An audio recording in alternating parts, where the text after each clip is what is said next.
Bienvenue, et appréciez l'histoire. Le soleil matinal de Lyon filtrait à travers les fenêtres de la Banque de France, créant des motifs géométriques sur le sol de marbre.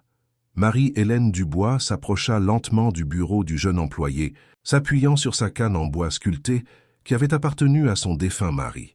Ses chaussures orthopédiques, usées mais impeccables, résonnaient doucement contre le sol poli. Elle portait un pull en laine gris qu'elle avait tricoté elle-même durant les longs hivers de sa veuve, et un sac en cuir marron qui montrait les marques du temps, mais conservait la dignité d'un objet bien entretenu.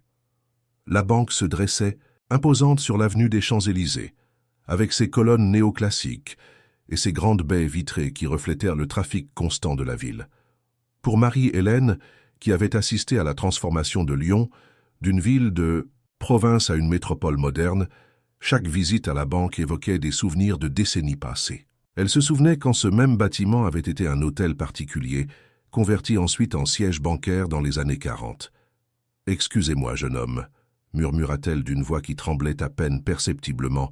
« Conséquence de l'âge et non du stress. J'aimerais m'enquérir au sujet d'un débit de 15 € qui est apparu sur mon compte d'épargne.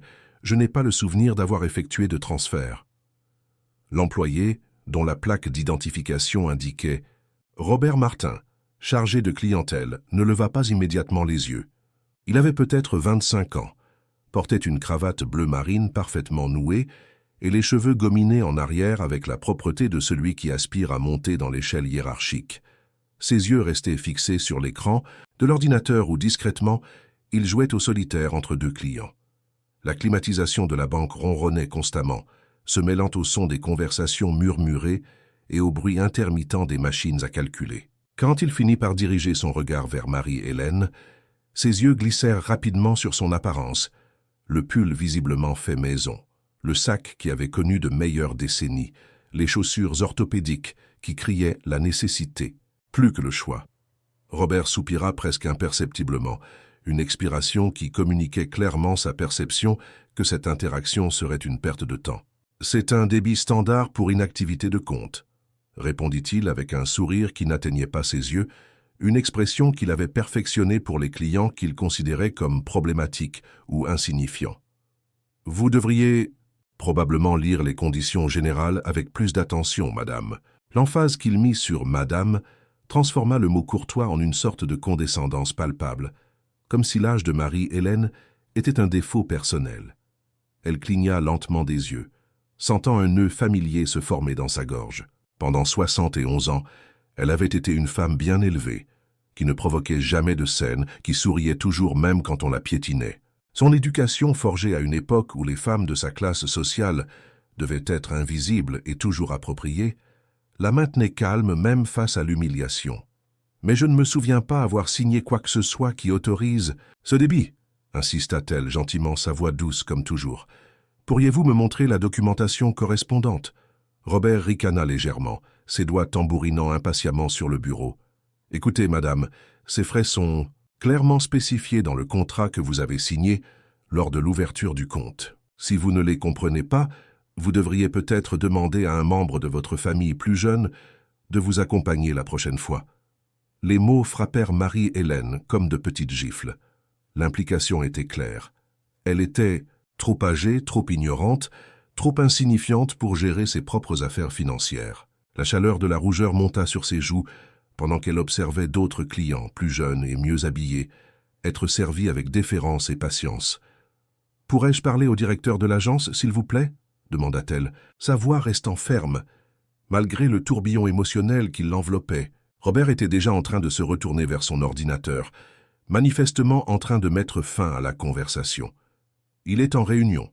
Il faudra revenir un autre jour. » Mais quelque chose en Marie-Hélène changea à ce moment-là.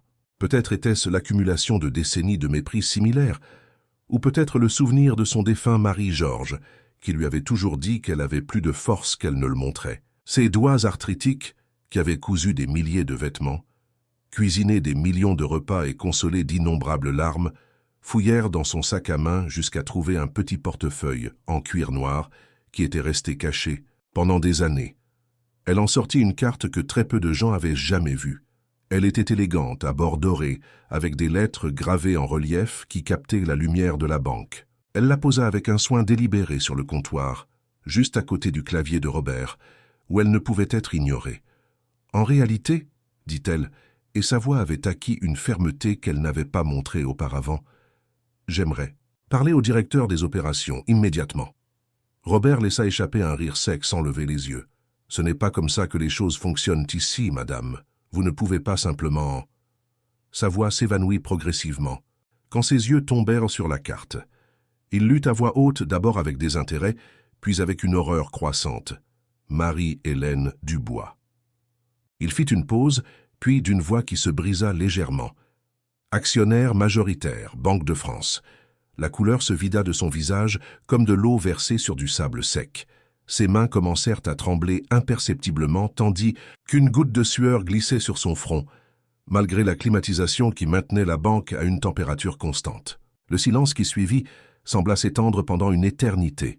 Robert regardait fixement la carte comme s'il s'agissait d'une apparition, ses yeux se déplaçant à plusieurs reprises entre les lettres dorées et le visage calme de Marie-Hélène. Autour d'eux, la banque continuait de fonctionner, des clients conversant avec d'autres employés, le bruit constant des transactions en cours, le murmure de la climatisation. Mais dans cette petite bulle autour du bureau de Robert, le monde semblait s'être arrêté. « Madame la Présidente, Dubois », balbutia Robert, son arrogance précédente s'évaporant comme la rosée matinale. « Je n'avais pas idée. Je ne savais pas. » Marie-Hélène observa sa transformation avec un mélange de tristesse et de résignation. Pendant des décennies, elle avait été témoin de ce même changement, le mépris immédiat en voyant une femme âgée, suivi de la déférence exagérée une fois qu'il découvrait son vrai statut. L'hypocrisie la fatiguait plus que l'humiliation initiale. « Non, répondit-elle gentiment, vous ne saviez pas, et c'est précisément la raison pour laquelle je suis venue aujourd'hui comme n'importe quelle cliente, pas comme actionnaire. Remontons le temps, voulez-vous? Marie-Hélène était née en 1950 dans le quartier des Chartrons, l'un des quartiers les plus modestes de Bordeaux.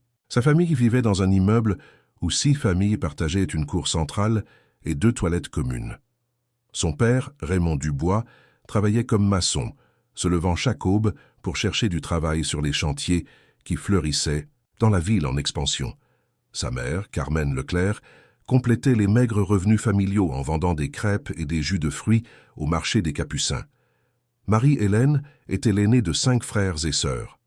Dès l'âge de 12, alors que d'autres enfants jouaient dans les rues pavées du quartier, elle aidait sa mère à préparer les repas à vendre. Ses petites mains apprirent à faire des galettes parfaitement rondes, à calculer mentalement la monnaie et à traiter avec des clients difficiles avec une patience infinie qui marquerait toute sa vie.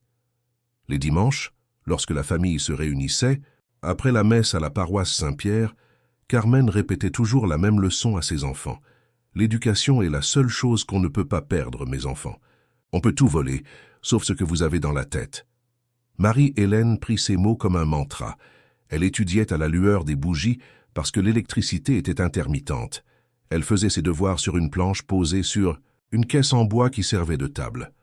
Quand elle eut 14 ans, elle dut quitter le collège pour travailler à temps plein, mais elle n'abandonna jamais ses études du soir dans une école pour adultes. À 19 ans, après avoir réussi un examen qui semblait impossible pour quelqu'un de sa situation socio-économique, elle trouva un emploi d'auxiliaire comptable dans une petite succursale de la Banque de France. C'était en 1969 et la France vivait des transformations profondes. Les femmes commençaient à s'aventurer dans des métiers traditionnellement masculins, bien qu'elles rencontraient une résistance constante. Le premier jour de Marie-Hélène à la banque fut une révélation douloureuse. Ses collègues masculins la regardaient avec un dédain à peine dissimulé, se demandant ce qu'une jeune fille de quartier faisait au milieu des finances. Les clients fortunés, les dames du quartier de la Chartreuse, les entrepreneurs du Triangle d'Or, la traitaient comme si elle faisait partie du mobilier, lui parlant au-dessus de la tête, comme si elle était invisible. « Ma petite », lui disait Monsieur Albert, le directeur de l'époque, « vous vous contentez de noter ce que les messieurs vous disent. Les gros comptes, c'est l'affaire des hommes. » Mais Marie-Hélène avait un don naturel pour les chiffres. Elle pouvait additionner des colonnes de chiffres mentalement plus vite que d'autres avec des calculatrices mécaniques. Elle observait chaque transaction, chaque schéma, chaque stratégie que les clients fortunés utilisaient pour faire fructifier leur argent. Pendant ses pauses, elle lisait des livres d'économie qu'elle empruntait à la bibliothèque publique, étudiant le soir des concepts d'investissement et de finance. Les années suivantes furent un constant équilibre entre survie et croissance. Marie-Hélène vivait dans une chambre modeste qu'elle partageait avec 2 sœurs cadettes, économisant jusqu'au dernier centime. Elle déjeunait seulement d'un café le matin, mangeait les crêpes de sa mère quand elles étaient disponibles et dînait des galettes de pommes de terre à la poêle quand l'argent manquait. En 1975, à 25 ans, elle rencontra Georges Martin lors d'une réunion syndicale. Georges était instituteur, un homme gentil avec des idéaux profonds sur la justice sociale. Ils tombèrent amoureux lentement, à travers des conversations, sur les livres, sur les changements dont la France avait besoin, sur leur rêve d'un avenir meilleur. Ils se marièrent en 1977 lors d'une cérémonie simple à la paroisse de leur quartier. Georges insista pour que Marie-Hélène continue à travailler et à étudier. « Le talent que tu as, lui disait-il, est un cadeau que tu ne dois pas gaspiller. » Pendant les années 80, alors que la France faisait face à des crises économiques dévastatrices, Marie-Hélène démontra une capacité presque surnaturelle à prévoir les fluctuations du marché. Ses conseils, transmis par le biais de superviseurs masculins, sauvèrent la banque de pertes de plusieurs millions. Elle observait de son bureau comment d'autres recevaient des promotions pour des idées qui avaient été les siennes. Georges et Marie-Hélène essayèrent d'avoir des enfants pendant des années. Ils consultèrent des médecins, suivirent tous les traitements disponibles, prièrent dans de nombreuses églises. Les études médicales ne donnèrent jamais de réponse définitive, seulement la conclusion dévastatrice que leur infertilité resterait un mystère douloureux. « Peut-être, lui dit Georges un soir, en l'embrassant alors qu'elle pleurait, « notre but dans la vie est différent. Peut-être sommes-nous destinés à être parents d'une autre manière. » Ils canalisèrent leur amour parental non réalisé vers les neveux, les enfants des voisins, les élèves de Georges. Leur maison devint un refuge pour les enfants, qui avaient besoin d'aide aux devoirs, les adolescents qui cherchaient des conseils, les jeunes qui rêvaient d'un avenir meilleur. Pendant ce temps, à la banque, Marie-Hélène continua à gravir lentement les échelons. D'auxiliaire comptable, elle devint superviseur, de superviseur, sous-chef de service. Chaque promotion arrivait après des années à démontrer sa compétence de manière irréfutable. Les hommes de son âge qui avaient commencé après elle occupaient déjà des postes de direction alors qu'elle était toujours en poste intermédiaire. En 1990, Marie-Hélène devint la première femme sous-directrice des finances de l'histoire de la Banque de France. Le jour de l'annonce, ses collègues masculins se réunirent en marmonnant avec incrédulité. « C'est parce qu'il faut maintenant respecter les quotas de genre, disait l'un. Elle a sûrement des relations qu'on ne connaît pas, suggérait un autre. Marie-Hélène écoutait ces commentaires avec la patience qu'elle avait cultivée pendant des décennies. Elle savait que son travail parlerait de lui-même, même si peu étaient disposés à écouter. Les années 90 apportèrent plus de responsabilités et aussi plus de solitude. Georges mourut subitement d'une crise cardiaque en 1995, laissant Marie-Hélène dévastée à 45 ans. Sans enfants, sans parents vivants, avec des frères et sœurs dispersés à travers le pays, elle se retrouva à naviguer dans le deuil dans la quiétude de sa maison. « Ne renonce jamais », avaient été les derniers mots cohérents de Georges. « Tu as trop à donner au monde. » Marie-Hélène retourna au travail après les funérailles, canalisant sa douleur vers une détermination renouvelée. Mais elle commença aussi à faire quelque chose qui avait été impossible depuis sa jeunesse. Économiser et investir de manière significative. Elle connaissait la banque mieux que personne. Elle avait observé pendant des décennies les stratégies des investisseurs les plus prospères, avait identifié des schémas sur le marché que d'autres ignoraient. En secret, elle commença à appliquer ses connaissances à ses propres, bien que modestes, investissements. Elle acheta des actions lorsqu'elles étaient au plus bas historique. Elle investit dans des entreprises que d'autres considéraient comme perdues, mais qu'elle avait analysées avec soin. Peu à peu, avec une patience infinie et une connaissance approfondie, elle construisit un portefeuille d'investissement qui croissait silencieusement. En 2008, pendant la crise financière mondiale qui frappa durement la France, la Banque de France fit face à de graves problèmes de liquidité. Les clients retirèrent massivement leurs dépôts, la valeur des actions chuta à des niveaux historiquement bas et des rumeurs de faillite possibles commencèrent à circuler. Ce fut alors que Marie-Hélène, désormais directrice des finances, mais toujours sous-estimée par beaucoup, prit la décision la plus audacieuse de sa vie. Utilisant le capital qu'elle avait accumulé pendant des décennies, elle commença à acheter des actions de la banque. Elle les acquit par le biais de différentes SA et fiducies, restant dans l'ombre. Alors que d'autres fuyaient en panique, elle achetait. Vers 2015, sans que personne ne se doute de rien, Marie-Hélène était devenue l'actionnaire majoritaire de la banque où elle avait travaillé pendant 46 ans. Mais elle ne fit rien avec ce pouvoir. Elle continua à son poste jusqu'à sa retraite en 2010, observant, apprenant, attendant. Elle prit sa retraite avec une modeste pension et une prime de départ que tous considérèrent comme généreuse. Elle déménagea dans un appartement simple mais confortable, adopta une routine tranquille de jeune retraité et maintint son style de vie discret. Peu de gens connaissaient la fortune qu'elle avait accumulée et personne n'imaginait son véritable contrôle sur l'institution. Pendant les années suivantes, Marie-Hélène devint une observatrice silencieuse des interactions, a bankers. Elle visitait différentes succursales en tant que cliente régulière, remarquant les schémas de discrimination envers les personnes âgées, envers les femmes seules, envers les personnes d'apparence modeste. Elle vit des personnes âgées se faire facturer des services qu'elles n'avaient pas demandés. Elle fut témoin du mépris des jeunes employés envers les clients plus âgés qui luttaient avec la nouvelle technologie. Elle observa comment les politiques bancaires, bien qu'officiellement neutres, étaient appliquées avec un parti pris systématique contre les plus vulnérables. Chaque incident s'accumulait dans sa mémoire, se collectant comme des gouttes de précipitation avant une tempête, jusqu'à ce que vienne ce matin de mars où un jeune présomptueux nommé Robert décida de la traiter comme une vieille femme insignifiante, s'inquiétant de 15 € sans importance. Si vous appréciez l'histoire, écrivez 5 dans les commentaires et abonnez-vous pour plus de vidéos comme celle-ci. Sinon, écrivez 0. Cela m'aide à créer un contenu encore meilleur pour vous. Continuons. L'air dans la succursale bancaire était devenu tendu. Robert resta debout près de son bureau, sa confiance précédente complètement évanouie, tandis qu'il observait alternativement la carte dorée et le visage serein de Marie-Hélène. D'autres employés commencèrent à remarquer l'agitation, leur conversation suspendue, tandis qu'ils dirigeaient des regards curieux vers la scène qui se déroulait. « Je ne voulais pas faire d'esclandre », continua Marie-Hélène, sa voix conservant le même ton gentil qu'elle avait utilisé au début, mais maintenant avec une fermeté que Robert n'avait pas détectée auparavant. « Je suis juste venu poser des questions sur les 15 €.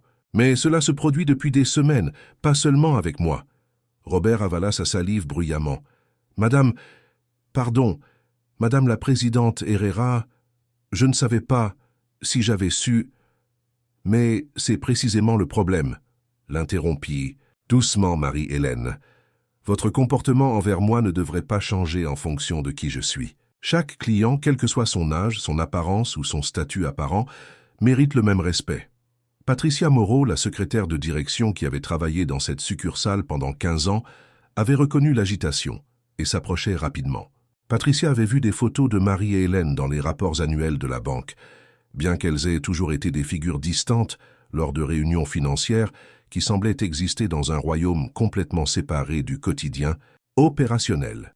« Madame Herrera ?» demanda Patricia avec prudence. « Nous ne nous attendions pas à votre visite. Y a-t-il quelque chose que nous puissions faire pour vous ?» Marie-Hélène se tourna vers Patricia avec un sourire qui mêlait lassitude et détermination. « J'ai besoin de parler au directeur des opérations, Patricia. Pourriez-vous le contacter, s'il vous plaît ?»« Bien sûr, immédiatement, » répondit Patricia, cherchant déjà son téléphone.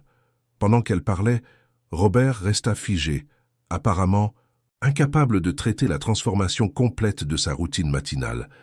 Dans les minutes suivantes, la zone autour du bureau de Robert se transforma en un bouillonnement d'activités urgentes.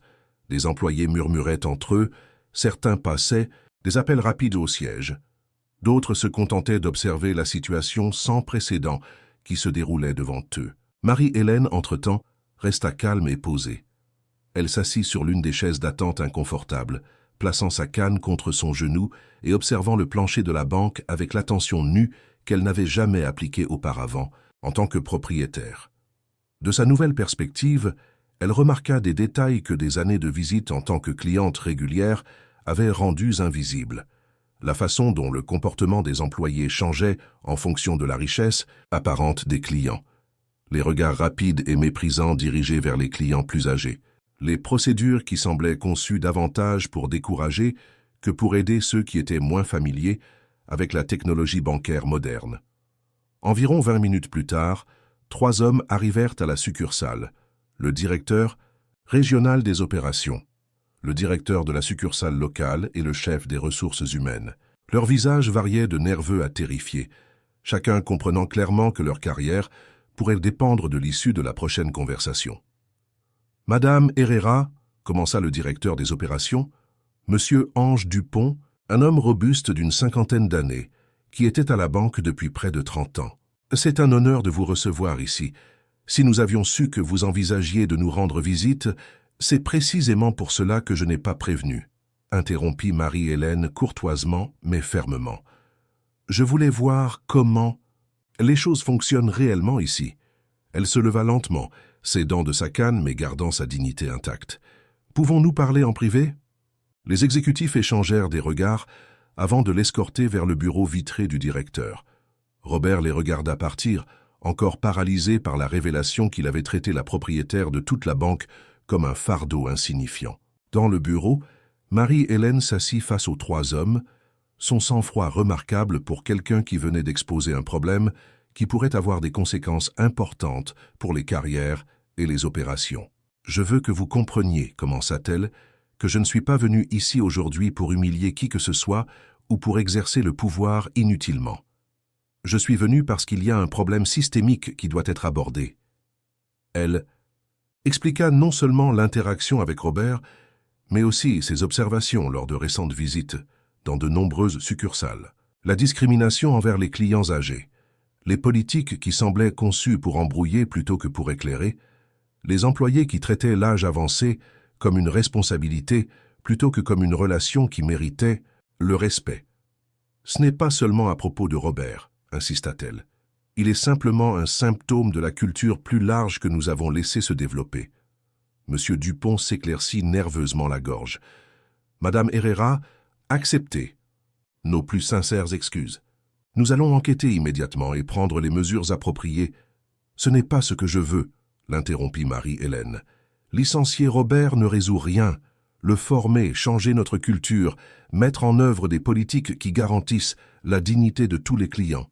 Voilà la solution. » Au cours de l'heure suivante, elle esquissa un plan global.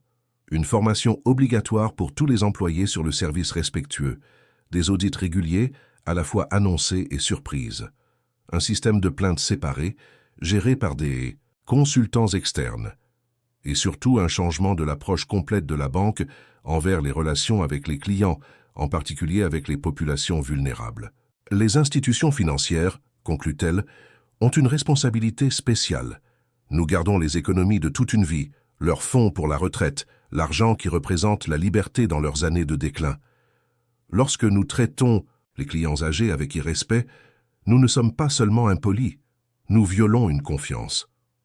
Les exécutifs prirent des notes frénétiquement, chacun comprenant que cette conversation remodèlerait les politiques bancaires de manière qu'aucun d'eux n'avait anticipé lorsqu'ils s'étaient réveillés ce matin-là. « Il y a une chose de plus, » ajouta Marie-Hélène. « Je veux créer une fondation financée par la banque dédiée à l'éducation financière, spécifiquement pour les personnes âgées. De nombreux clients âgés sont exploités non pas parce qu'ils sont incapables, mais parce que le monde bancaire change rapidement et que personne ne prend le temps d'expliquer. » Monsieur Dupont acquiesça avec enthousiasme. « Tout ce dont vous avez besoin, Madame Herrera, le budget n'est pas un problème. » Marie-Hélène sourit légèrement. « Le budget est toujours un sujet, mais la justice ne devrait jamais l'être. » Les semaines qui suivirent la révélation de Marie-Hélène furent un tourbillon d'activités. Le personnel de la Banque de France travailla d'arrache-pied pour mettre en œuvre les changements demandés. Robert, au lieu d'être licencié, avait été affecté à un programme de formation complet qui comprenait à la fois le développement professionnel et une formation à la sensibilisation. Marie-Hélène, quant à elle, avait établi une routine qui était à la fois familière et complètement nouvelle.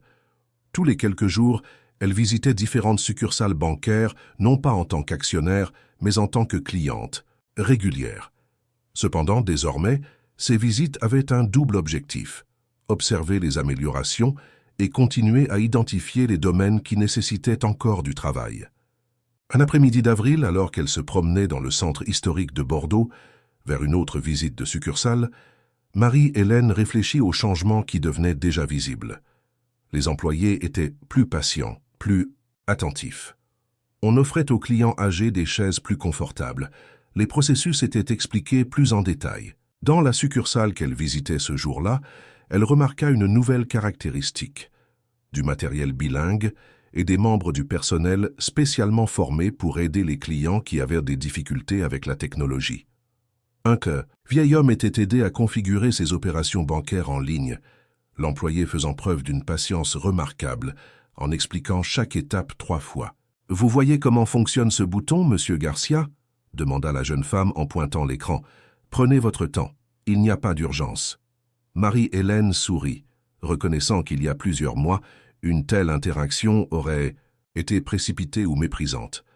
Mais en s'approchant de la file d'attente au guichet, elle entendit une conversation qui lui rappela que le changement culturel était loin d'être terminé. « C'est vieux », murmura un employé à un collègue, sans remarquer Marie-Hélène. « Ils se plaignent toujours de chaque petit frais. Ils agissent comme si 5 € allaient en les tuer. » Marie-Hélène prit une note mentale. La formation individuelle ne suffisait pas. Il fallait des changements systémiques qui s'attaquent aux attitudes fondamentales. Ce soir-là, depuis son appartement, elle convoqua une réunion.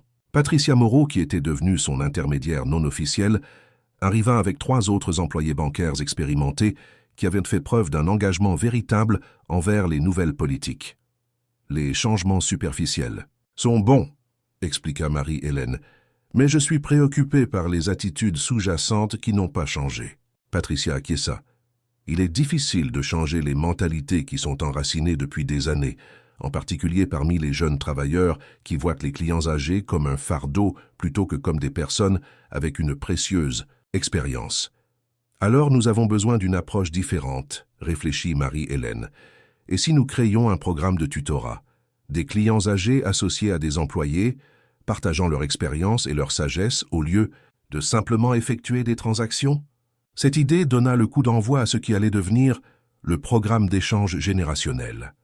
Les clients âgés qui se sentaient à l'aise avec les opérations bancaires se réuniraient régulièrement avec les jeunes employés, transmettant leur expérience et leurs conseils de vie, tout en apprenant davantage sur les nouvelles technologies et les services bancaires. Les employés, à leur tour, gagneraient en perspective et apprécieraient la richesse des connaissances que l'âge apporte. La première session pilote fut programmée pour la semaine suivante. Marie-Hélène décida de participer non pas en tant qu'actionnaire, mais en tant que cliente habituelle. Elle fut associée à un employé de 22 ans nommé Charles Lefebvre, qui sembla initialement mal à l'aise avec cette organisation. « Je ne suis pas sûr de ce dont nous sommes censés parler », admit Charles nerveusement lors de leur première réunion. « Ce que vous voulez », répondit gentiment Marie-Hélène. « Parlez-moi de vos objectifs, de vos rêves. Je partagerai ce que j'ai appris au cours de mes années. » Lentement, Charles s'ouvrit. Il étudiait l'ingénierie le soir tout en travaillant à la banque pendant la journée. Sa famille était pauvre et il était le premier à aller à l'université.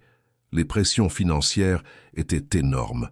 « Parfois, je me demande si ça vaut la peine, ça, confia-t-il. Les études, les sacrifices. Peut-être que je devrais simplement accepter que je serai toujours dans un emploi peu qualifié. » Marie-Hélène écouta attentivement avant de répondre. « Savez-vous que j'ai commencé comme auxiliaire comptable dans cette banque en 1969 ?» Charles secoua la tête. « J'ai travaillé ici pendant plus de 40 ans, voyant des hommes moins capables être promus au-dessus de moi. Il y a eu des moments où je me suis senti exactement comme vous vous sentez maintenant. Mais la persévérance et la patience, ça s'accumule avec le temps. » Elle partagea certaines de ses expériences, dissimulant certains détails pour préserver son anonymat, mais transmettant les leçons essentielles. Charles écouta attentivement, commençant à comprendre la sagesse disponible chez quelqu'un qui avait navigué à travers des décennies de défis professionnels. 2 mois après l'incident avec Robert, Marie-Hélène reçut un rapport qui la remplit d'une profonde fierté. Les scores de satisfaction des clients s'étaient améliorés de 35%, spécifiquement parmi les clients âgés. Le nombre de plaintes liées à la discrimination liée à l'âge avait diminué de 60%. Et peut-être plus surprenant encore, la satisfaction des employés avait également augmenté, car beaucoup trouvaient que les nouvelles politiques créaient un environnement de travail plus positif. Robert lui-même était devenu un cas de succès inattendu. Les programmes de formation avaient fondamentalement changé sa perspective, et il était apparu comme un leader dans les nouvelles normes de service à la clientèle. Madame Herrera, s'approcha-t-il d'elle après une de ses visites régulières, son comportement complètement transformé depuis sa première interaction. « Je voulais vous remercier personnellement. »« Ah oui ?» répondit Marie-Hélène, sincèrement curieuse. « Quand tout cela a commencé, je pensais que ma carrière était finie. J'étais en colère, plein de ressentiment, mais la formation, les programmes de tutorat m'ont ouvert les yeux.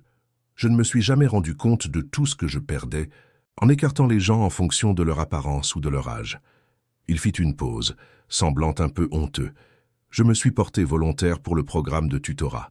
Les clients âgés, ils ont tellement de connaissances. Un monsieur Émile, a 30 ans d'expérience en ingénierie. Il m'a aidé à comprendre des méthodes de résolution de problèmes que l'université n'a jamais enseignées. » Marie-Hélène sourit chaleureusement. « Le changement est toujours possible, Robert.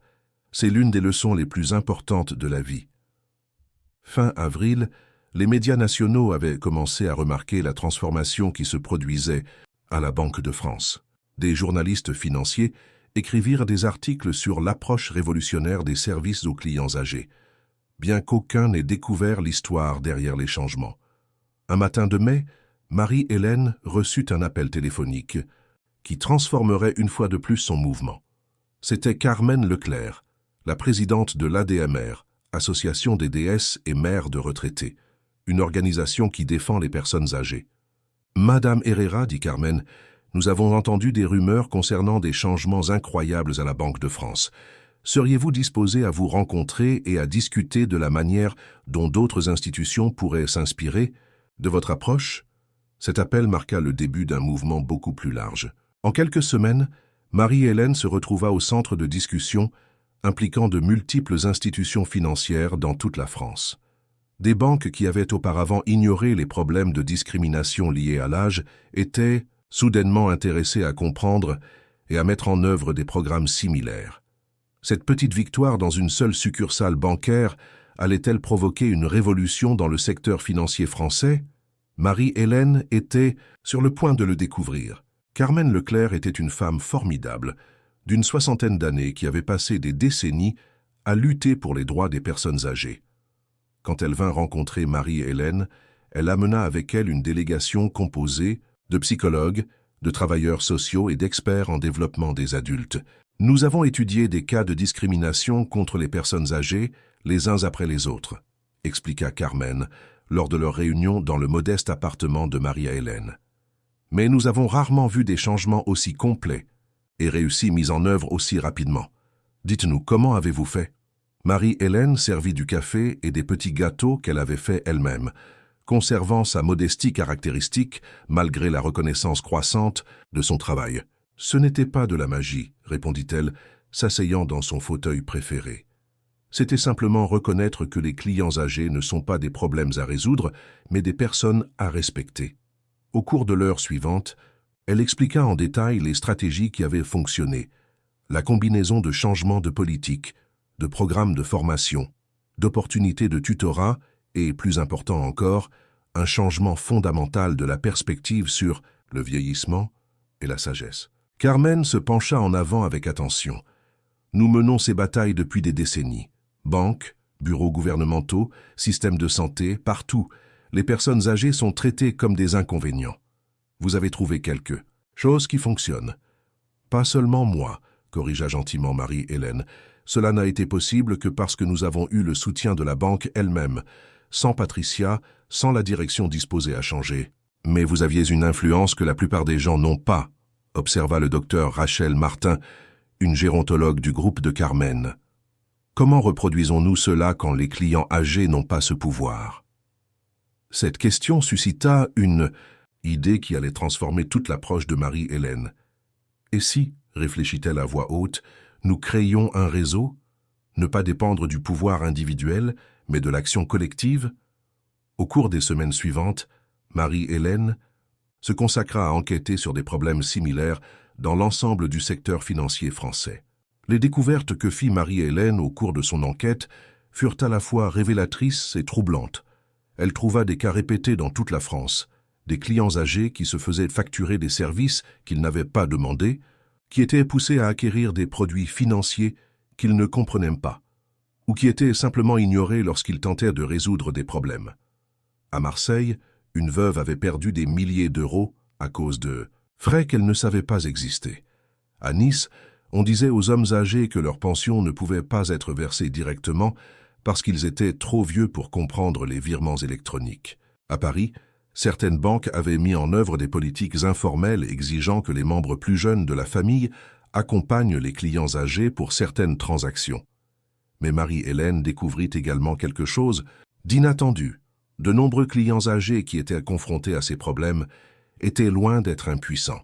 Certains avaient des économies importantes, d'autres possédaient des biens immobiliers, et plusieurs avaient des investissements qu'ils géraient malgré le fait d'être maltraités par les institutions. Il y a un groupe démographique caché, expliqua-t-elle à Carmen lors de l'une de leurs réunions régulières. Des personnes âgées qui ont des ressources, mais qui acceptent la discrimination parce que c'est tout simplement la façon dont elles ont toujours été traitées. Cette compréhension mena à ce qui fut connu sous le nom de Opération Révélation, une campagne silencieuse pour identifier et connecter les personnes âgées ayant des connaissances et des ressources financières qui avaient été confrontées à la discrimination. Marie-Hélène développa une approche systématique. Elle contacta les personnes par le biais de divers canaux, les centres pour personnes âgées, les organisations religieuses, les groupes communautaires et même les réseaux personnels de ces années à la banque. Le message était simple. Ils recherchaient des personnes âgées intéressées à rejoindre un groupe de défense financière. Les réponses furent nombreuses. Madame Rose Leclerc, une enseignante retraitée de 85 ans, se battait avec sa banque depuis des années à cause de frais incorrects. Bien qu'elle ait enseigné les mathématiques pendant 4 décennies, les employés la traitaient comme si les chiffres dépassaient sa compréhension. Monsieur Émile Martin, un ingénieur de 78 ans, avait été systématiquement surfacturé pour des virements bancaires, alors que son jeune neveu bénéficiait de tarifs préférentiels pour les mêmes services dans la même banque. Carmen Dubois, une ancienne commerçante de 69 ans, avait constitué des économies importantes au fil des ans, mais ne parvenait pas à intéresser les banques à ses intérêts d'investissement sans emmener son fils comme traducteur. Alors que Marie-Hélène interrogeait ces personnes, un schéma se dessina. Beaucoup possédèrent des connaissances financières acquises grâce à des décennies d'expérience, dépassant souvent celles des clients plus jeunes. Mais elles étaient traitées comme des incompétentes, simplement en raison de leur âge. « Nous avons des connaissances », commenta Rose lors d'une réunion. « Nous avons des ressources. Ce qui nous manque, c'est le respect. » En juillet, Marie-Hélène avait identifié 37 personnes qui correspondaient au profil. Elles représentaient des origines différentes, mais partageaient des expériences communes de discrimination financière. Lors d'une réunion dans un centre communautaire à Bordeaux, elle présenta sa vision. « Et si, demanda-t-elle, au lieu de mener ces batailles individuellement, nous coordonnions nos efforts?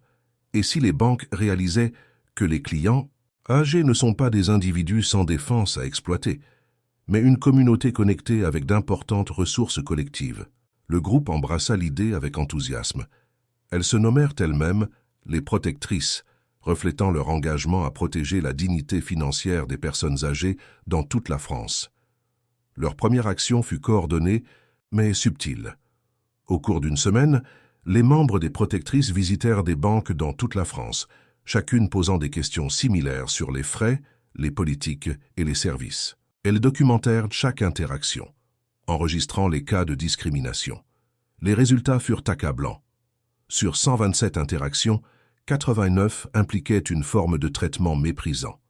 34 cas ont révélé une surfacturation claire par rapport aux services offerts aux clients plus jeunes. 12 cas impliquèrent des employés qui refusaient d'expliquer les frais simplement parce que le client était âgé. « Maintenant, nous devons agir », déclara Marie-Hélène lors de leur prochaine réunion. « Mais nous devons être intelligents à ce sujet. » Ce qui se passa ensuite dépassa les attentes de tous. Marie-Hélène révéla qu'elle avait secrètement enquêté sur la situation financière des membres des protectrices. À sa grande surprise, elle découvrit que, collectivement, elle possédait des millions d'euros d'actifs. Plus important encore, plusieurs membres investissaient avec succès depuis des années et avaient accumulé des participations importantes dans diverses institutions. Et si, proposa-t-elle à voix basse, nous devenions autre chose que des défenseurs, et si nous devenions actionnaires? La salle resta silencieuse alors que les implications de la suggestion se faisaient sentir. Les protectrices se regardèrent, partagées entre la surprise et la compréhension. Elles avaient pensé comme des victimes de discrimination, mais Marie-Hélène suggérait qu'elles pensent comme des actionnaires ayant du pouvoir. Beaucoup d'entre vous possèdent des actions dans différentes entreprises, continua Marie-Hélène. Certaines par le biais de fonds de retraite, d'autres par des investissements directs. Et si nous coordonnions ces participations de manière stratégique? Carmen Dubois fut la première à parler. J'ai des investissements dans la banque Populaire. Ce ne sont pas des montants importants, mais je n'ai jamais prêté beaucoup d'attention à mes droits de vote. Exactement, acquiesça Marie-Hélène. Nous avons été des investisseurs passifs, mais les actionnaires ont du pouvoir, surtout lorsqu'ils se coordonnent. Au cours des semaines suivantes, les protectrices firent un inventaire détaillé de leurs actifs collectifs. Les résultats furent stupéfiants. Parmi les 37 membres, elles détenaient des positions significatives dans 12 institutions financières différentes dans toute la France. Individuellement, ces participations étaient modestes. Collectivement, elles représentaient une influence substantielle. Le docteur Émilie Moreau, une médecin retraitée, avait des actions dans BNP Paribas par le biais de son fonds de retraite. Monsieur Louis Dupont, un ancien directeur d'usine, avait accumulé des actions chez Société Générale pendant 2 décennies. Madame Angèle Fournier possédait des obligations et des actions dans de multiples banques régionales. La question est, demanda Marie-Hélène, concentrons-nous notre pouvoir ou le distribuons-nous dans de multiples institutions? Après un débat important, les protectrices choisirent une approche hybride. Elles se concentreraient sur des institutions spécifiques où elles avaient la plus grande influence combinée, tout en maintenant une présence dans d'autres pour recueillir des informations. Leur première action importante eut lieu en septembre. La Banque régionale de l'Ouest, où les protectrices détenaient collectivement environ 3% des actions en circulation, reçut une lettre formelle signée par tous les membres. La lettre détaillait les pratiques discriminatoires qu'elles avaient documentées et demandait une réunion avec la haute direction. La banque rejeta initialement la demande, répondant par une lettre type les remerciant pour leurs préoccupations et suggérant qu'elles se rendent dans les succursales individuellement si elles avaient des plaintes spécifiques. Cette réponse méprisante était exactement ce que Marie-Hélène avait espéré. « Maintenant, dit-elle aux protectrices, nous allons leur montrer que nous ne sommes pas de simples plaignantes aléatoires, nous sommes des actionnaires. » Et ces protectrices demandèrent une assemblée générale extraordinaire, que la politique de la banque exigeait de tenir à la demande des détenteurs d'au moins 2% des actions. Les dirigeants de la banque furent obligés de prendre note lorsqu'ils réalisèrent que ces clients âgés apparemment insignifiants étaient en réalité des actionnaires importants. La réunion fut fixée au 15 octobre à Paris. 35 membres des protectrices firent le voyage, beaucoup utilisant leurs propres fonds pour y assister. La salle du conseil de la banque n'avait jamais vu une telle réunion d'actionnaires âgés. Nous ne sommes pas ici pour proférer des menaces, ni pour créer de scènes. Marie-Hélène commença sa présentation devant le conseil. Nous sommes ici parce que nous croyons que cette institution peut faire mieux. Utilisant des supports de présentation professionnels qu'elle avait préparés avec l'aide de jeunes membres de la famille, Marie-Hélène exposa 247 cas documentés de traitements discriminatoires dans les succursales de la banque. Une analyse comparative montrant que des frais plus élevés étaient facturés aux clients âgés pour des services identiques. La preuve que les employés découragèrent les clients âgés d'accéder à certains produits. Des scores de satisfaction clients significativement plus bas chez les clients âgés. Ce ne sont pas seulement des échecs moraux, conclut-elle. Ce sont des échecs commerciaux. Les clients âgés représentent des actifs et une fidélité importante, mais seulement s'ils sont traités avec respect. Le PDG de la banque, M. Fernand Dupont, s'était attendu à une simple séance de plainte. Au lieu de cela, il se retrouva face à une analyse systématique présentée par des actionnaires clairement informés. « Qu'est-ce que vous proposez exactement ?» demanda-t-il, toujours en train de réaliser que ces personnes âgées avaient réussi à forcer une réunion du conseil d'administration. Marie-Hélène sourit. Nous proposons des partenariats. Nous voulons travailler avec vous pour créer de meilleures politiques. Nous voulons aider à former votre personnel. Nous voulons nous assurer qu'aucun client âgé ne soit confronté à la discrimination. Et si nous refusons, demanda le directeur financier, alors nous exercerons nos droits d'actionnaire, répondit Madame Rose Leclerc calmement. Nous assisterons à chaque assemblée générale. Nous voterons contre les rémunérations de la direction. Nous serons persistantes et visibles. Les banques allaient-elles céder à cette pression sans précédent? Le moment de vérité approchait, rapidement, alors que les protectrices se préparaient à révéler à quel point leur révolution silencieuse était devenue puissante. La salle du conseil de la Banque régionale de l'Ouest était devenue l'épicentre d'une confrontation inhabituelle. D'un côté, des dirigeants en costumes coûteux, clairement mal à l'aise avec la situation. De l'autre, 35 femmes et hommes âgés qui avaient fait le voyage depuis différentes régions de France, tous tenant des dossiers contenant une documentation méticuleuse. Le PDG Fernand Dupont échangea des regards nerveux avec ses dirigeants. Ce n'était pas la réunion d'actionnaires typique. Il n'y avait pas de consultants externes, pas de présentation PowerPoint sur les rendements, pas de discussion technique sur les fusions ou acquisitions. Au lieu de cela, il avait devant lui un groupe de clients âgés qui se révélaient être des actionnaires, exigeant des changements fondamentaux dans les politiques de la banque. « Nous avons besoin de temps pour examiner vos propositions », dit finalement Dupont, espérant gagner du temps pour élaborer une stratégie. Marie-Hélène se leva lentement, s'appuyant sur sa canne. « Bien sûr, nous avons aussi besoin de temps. Ce que le PDG ne savait pas, c'est que les prochains mots de Marie-Hélène allaient tout changer. Pendant que vous examinez nos propositions, nous examinerons d'autres options. Vous voyez, au cours des derniers mois, nous avons fait plus que documenter la discrimination. Nous avons investi. » Patricia Moreau, qui avait accompagné le groupe depuis Bordeaux, ouvrit un dossier et distribua des documents aux dirigeants. « Vous découvrirez, » continua Marie-Hélène avec un calme troublant, « que les participations des protectrices ont augmenté. Nous ne représentons plus 3% des actions. » Fernand Dupont prit le document avec des mains tremblantes. Ses yeux s'écarquillèrent en lisant « 8,7%? Comment ?»« Au cours des 2 derniers mois, » expliqua Carmen Dubois, « beaucoup d'entre nous ont décidé de consolider nos investissements. Certains ont vendu des positions dans d'autres banques. D'autres ont liquidé des comptes d'épargne qui rapportaient peu d'intérêt. Et certains, elle regarda Marie-Hélène avec insistance, ont fait des investissements plus importants. » La vérité était encore plus dramatique qu'elle ne l'admettait. Marie-Hélène avait utilisé ses propres ressources pour acheter des actions supplémentaires.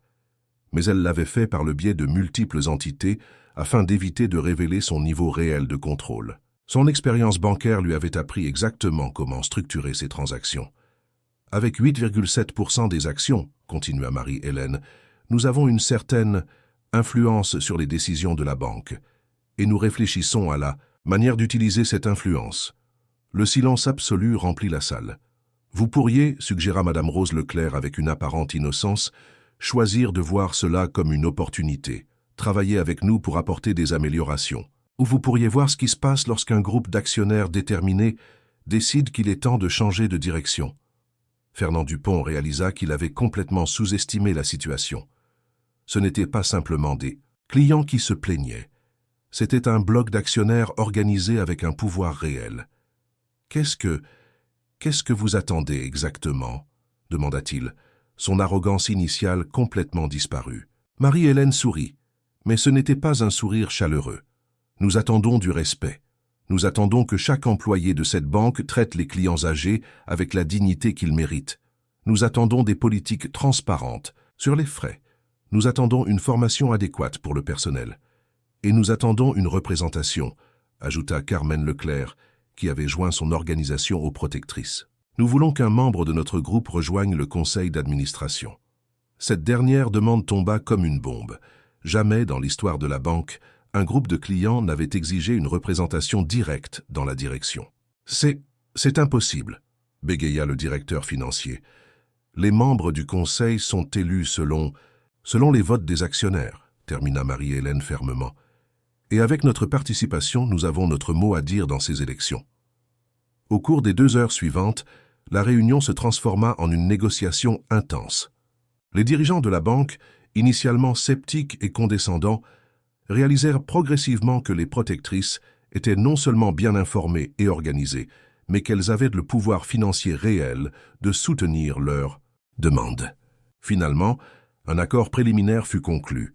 Mise en œuvre immédiate de politiques anti-discrimination spécifiques aux clients âgés, formation obligatoire pour tous les employés sur le traitement respectueux des personnes âgées, audit régulier des succursales pour garantir la conformité, création d'un poste de directeur des services aux personnes âgées, nomination de Marie-Hélène au conseil d'administration lors de la prochaine élection des actionnaires.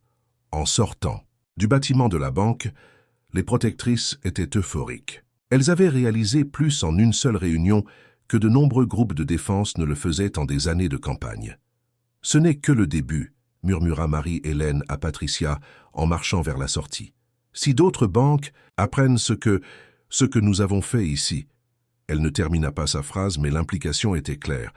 Les protectrices avaient trouvé une formule qui fonctionnait, combiner le pouvoir économique avec l'organisation et la moralité. La question était maintenant de savoir jusqu'où elles étaient prêtes à aller. Dans le taxi qui les ramenait à l'hôtel, Carmen Dubois posa la question à laquelle tout le monde pensait. Qu'est-ce qui se passera lorsque les autres banques seront au courant? Que se passera-t-il lorsqu'elles découvriront que les clients âgés ne sont pas des victimes passives, mais une force économique organisée? Marie-Hélène regarda par la fenêtre les rues de Paris, où des millions de personnes âgées naviguaient quotidiennement dans un monde qui les traitait souvent comme non pertinents. « Alors, dit-elle doucement, il est peut-être temps qu'elle découvre que le 3e âge ne signifie pas la 3e classe. » La nouvelle du succès des protectrices à la Banque régionale de l'Ouest se répandit comme une traînée de poudre. Pas officiellement, bien sûr. Les banques n'étaient pas désireuses de publier qu'elles avaient été contraintes par des clients âgés, mais dans les cercles financiers, où les rumeurs voyagent plus vite que les communiqués de presse officiels, l'histoire devint un sujet de conversation chuchoté. En octobre, Marie-Hélène reçut des appels de 2 sources très différentes. Premièrement, d'autres groupes de personnes âgées de toute la France qui avaient entendu des rumeurs et voulaient savoir comment reproduire ce succès. Deuxièmement, de consultants financiers travaillant pour d'autres banques, essayant de comprendre si elles seraient confrontées à des pressions similaires. Les 2 types d'appels confirmèrent quelque chose que Marie-Hélène avait soupçonné. Les protectrices étaient tombées sur quelque chose de beaucoup plus grand qu'elles ne l'avaient initialement imaginé. « Nous ne sommes pas uniques », expliqua-t-elle à Patricia lors d'une de leurs conversations du soir, alors qu'elle se promenait dans le centre historique de Bordeaux. « Il y a des personnes âgées avec des ressources dans toute l'Europe qui ont été confrontées à la même discrimination. » Patricia acquiesça pensivement. « Mais sont-elles prêtes à s'organiser comme nous ?» Cette question allait amener Marie-Hélène à prendre la décision la plus audacieuse de toute sa campagne. En novembre, elle organisa ce qu'elle appela discrètement la Réunion de Paris. Elle invita des représentants de groupes de personnes âgées de 6 pays, la France, la Colombie, le Chili, l'Argentine, le Pérou et le Brésil. Elle invita également des universitaires qui étudiaient la discrimination liée à l'âge et certains des membres les plus performants des protectrices. La réunion eut lieu dans un hôtel discret, loin de l'attention médiatique. Marie-Hélène avait appris que le pouvoir réel s'exerçait souvent mieux dans l'ombre. « Chers collègues, » commença Marie-Hélène en s'adressant aux 42 participants, « nous sommes tous confrontés à des versions du même problème. Dans tous nos pays, les institutions financières traitent les personnes âgées comme des citoyens de seconde zone. » Le docteur Elisabeth Chen, une militante de 69 ans de Lima, leva la main. « Au Pérou, nous avons protesté, nous avons déposé des plaintes, nous avons supplié pour des changements. Mais la discrimination continue. Parce que, répondit Marie-Hélène, nous avons mendié le respect au lieu de l'exiger à partir d'une position de force. » Elle passa l'heure suivante à expliquer la stratégie des protectrices, comment elles avaient identifié leur pouvoir collectif en tant qu'actionnaires, comment elles l'avaient utilisé stratégiquement et quels résultats elles avaient obtenus. Roberto Martin, un militant argentin de 74 ans, écoutait avec un intérêt croissant. « Suggérez-vous que nous reproduisions cela dans d'autres pays ? Je suggère, dit Marie-Hélène prudemment, que nous explorions si nous avons plus de pouvoir que nous ne le pensons. Individuellement, nous sommes des clients jetables. Collectivement, nous sommes une force économique. Les 2 jours suivants furent intenses. Chaque délégation partagea des expériences spécifiques de leur pays, mais les schémas étaient remarquablement similaires. Partout, les personnes âgées disposant de ressources substantielles étaient maltraitées parce que les institutions partaient du principe qu'elles n'avaient pas le pouvoir de faire changer les choses. Marie-Hélène avait préparé une surprise pour le dernier jour. Avec l'aide de Patricia et de plusieurs consultants discrets, elle avait compilé une analyse financière préliminaire de la situation dans les 6 pays représentés. Selon nos estimations prudentes, annonça-t-elle, les personnes âgées dans ces 6 pays contrôlent collectivement plus de 500 milliards de dollars d'actifs. Une part importante est investie dans les banques qui les discriminent. Le chiffre tomba comme une bombe dans la salle. Carmen Leclerc de Colombie parla en premier. 500 milliards. Êtes-vous sûr? C'est une estimation prudente, confirma Marie-Hélène. La réalité pourrait être bien plus importante. Les personnes âgées ont eu des décennies pour accumuler des richesses et beaucoup sont plus conservatrices avec leurs dépenses que les jeunes générations. Le docteur Chen se pencha en avant. Si ce chiffre est exact, pourquoi ne nous respecte-t-il pas? Parce que, répondit Marie-Hélène, nous n'avons pas exercé ce pouvoir collectivement. Les banques nous voient comme des individus isolés, pas comme un bloc économique. À la fin de la réunion, ce qui allait être appelé le réseau continental fut formé.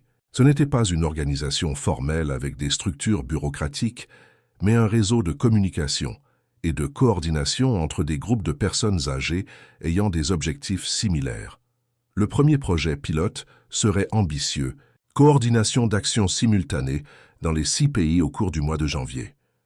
Chaque groupe choisirait une banque où les membres détenaient des participations importantes et mettrait en œuvre la stratégie des protectrices, documenter la discrimination, consolider les participations des actionnaires et exiger des changements, à partir de positions de pouvoir. Avez-vous été victime de discrimination liée à l'âge dans une institution financière? Partagez votre expérience dans les commentaires. Lorsque Marie-Hélène retourna à Bordeaux après la réunion continentale, elle se sentit dépassée par l'ampleur de ce qu'elles avaient entrepris. Une simple plainte concernant des frais s'était transformée en un mouvement international, mais elle se sentait également pleine d'énergie. À 71 ans, elle avait découvert une nouvelle raison de vivre, un but qui transcendait son expérience personnelle. « À quoi penses-tu » lui demanda Patricia alors qu'elle prenait du café dans l'appartement de Marie-Hélène. « Je pense » répondit Marie-Hélène lentement, « que nous avons peut-être vu les choses à l'envers. Nous ne sommes pas des victimes qui demandent le respect. Nous sommes des investisseurs qui exigent le service que nous méritons. » En décembre, alors que les protectrices se préparaient pour la campagne de janvier, les banques commencèrent à remarquer des signaux inquiétants. Des consultants ont rapporté des conversations inhabituelles entre des clients âgés. Certains employés ont observé que certains clients âgés semblaient discuter et prendre des notes de manière plus systématique lors de leur visite. Une note de service interne de la Banque populaire, obtenue par la suite par les protectrices, révélerait plus tard l'inquiétude croissante. Des schémas inhabituels ont été observés parmi les clients du 3e âge. Ils semblent coordonner une sorte d'action. Nous recommandons une surveillance accrue et éventuellement des mesures préventives pour désamorcer toute plainte organisée potentielle. Mais il était trop tard pour les mesures préventives.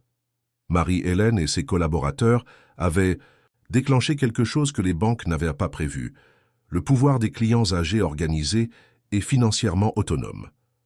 Le 15 janvier marquerait le début de ce que les médias financiers appelleraient plus tard les lundis des seniors, une série d'actions coordonnées qui secouraient l'industrie bancaire européenne. Le lundi 15 janvier, à 10h, heure locale, dans chaque pays, les actions coordonnées commencèrent. Ce que les banques ont vécu ce jour-là était sans précédent. Des clients âgés qui apparaissaient normalement individuellement et étaient facilement écartés arrivèrent en groupe organisés, avec une documentation détaillée et des propositions spécifiques. À Paris, 36 membres des protectrices occupèrent la salle d'attente de la Banque populaire, chacun avec des dossiers crème contenant une documentation identique. À Bruxelles, 24 personnes âgées firent de même à la BNP Paribas. À Lyon, Madrid, Lisbonne et Rome, des scènes similaires se déroulèrent simultanément. Les employés de banque, habitués à gérer des plaintes individuelles et facilement rejetables, se retrouvèrent face à un phénomène entièrement nouveau. Ce n'était pas une protestation bruyante ou perturbatrice, c'était quelque chose de beaucoup plus inquiétant. Des clients âgés qui savaient clairement ce qu'ils faisaient, organisés dans les moindres détails. Marie-Hélène avait personnellement choisi de diriger l'action à Paris, au siège de Mirvenissance, la Banque populaire, où les protectrices avaient identifié des problèmes systémiques de discrimination. Elle portait sa plus belle robe, bleu marine, et son sac à main en cuir noir, le même qu'elle avait utilisé lors de sa première confrontation avec Robert des mois auparavant. « Bonjour », dit-elle poliment à la réceptionniste, une jeune femme qui semblait déjà nerveuse face à la présence inhabituelle d'autant de personnes âgées. « Nous sommes des représentants des actionnaires de la Banque populaire. Nous aimerions organiser une réunion avec le directeur général. » La réceptionniste cligna des yeux. « Pardon ?» Patricia Moreau, qui accompagnait Marie-Hélène, s'approcha et plaça un document sur le comptoir. « Nous représentons 7,3% des actions de la Banque populaire. Selon les statuts de la société, nous avons le droit de demander une réunion avec la direction. » Ce qui suivit fut 2 heures de confusion productive. Les banques, dans les 6 pays, furent confrontées au même problème. Des groupes de clients âgés qui non seulement connaissaient leurs droits en tant qu'actionnaires, mais avaient coordonné leurs actions à l'échelle internationale. À midi, les réseaux sociaux financiers bourdonnaient. L'indice des seniors était devenu une tendance, bien que peu de gens comprenaient exactement ce qui se passait.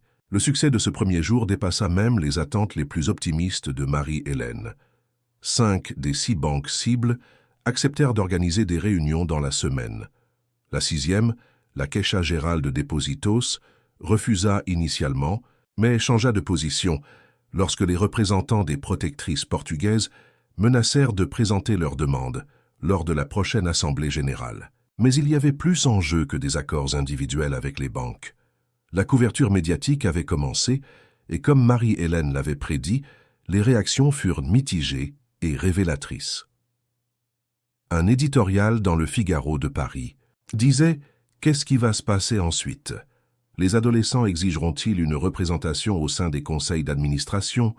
Les personnes âgées ont toujours été respectées dans notre culture. » Un blogueur financier en Belgique écrivit « Les demandes de ces protecteurs dorés sont raisonnables, mais leurs méthodes sont préoccupantes. Que se passe-t-il lorsque d'autres groupes démographiques adoptent des tactiques similaires ?» Marie-Hélène lut chaque article, chaque éditorial, chaque tweet avec une attention particulière. Les réactions lui en disaient autant sur les attitudes envers l'âge que sur le succès de sa stratégie. « Ils ont peur », observa Carmen Leclerc, lors d'un appel vidéo avec tous les coordinateurs régionaux 3 jours après les lundis des seniors. Pas de ce que nous avons fait, mais de ce que nous pourrions faire. Le docteur Elisabeth Chen de Lima était d'accord. Au Pérou, les médias parlent de précédents dangereux et de activisme irresponsable.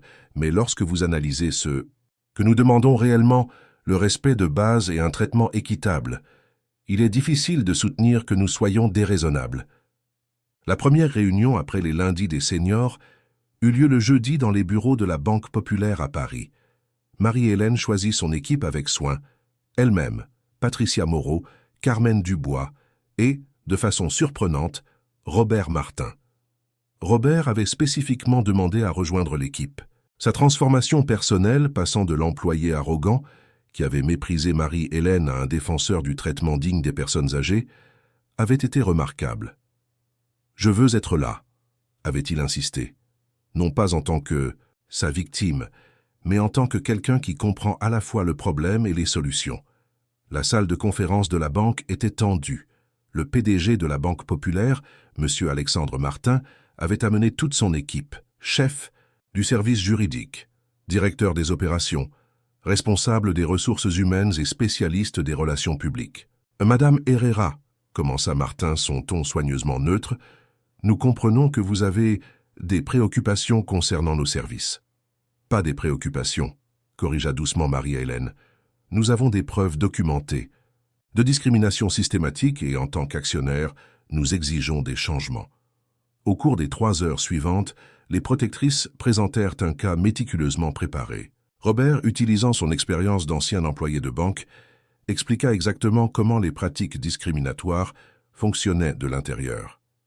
Les employés ne sont pas nécessairement de mauvaises personnes, expliqua-t-il. Mais le système les incite à servir rapidement certains types de clients et à investir du temps dans d'autres. Les personnes âgées tombent presque automatiquement dans la première catégorie. Carmen Dubois présenta des données. Comparaison.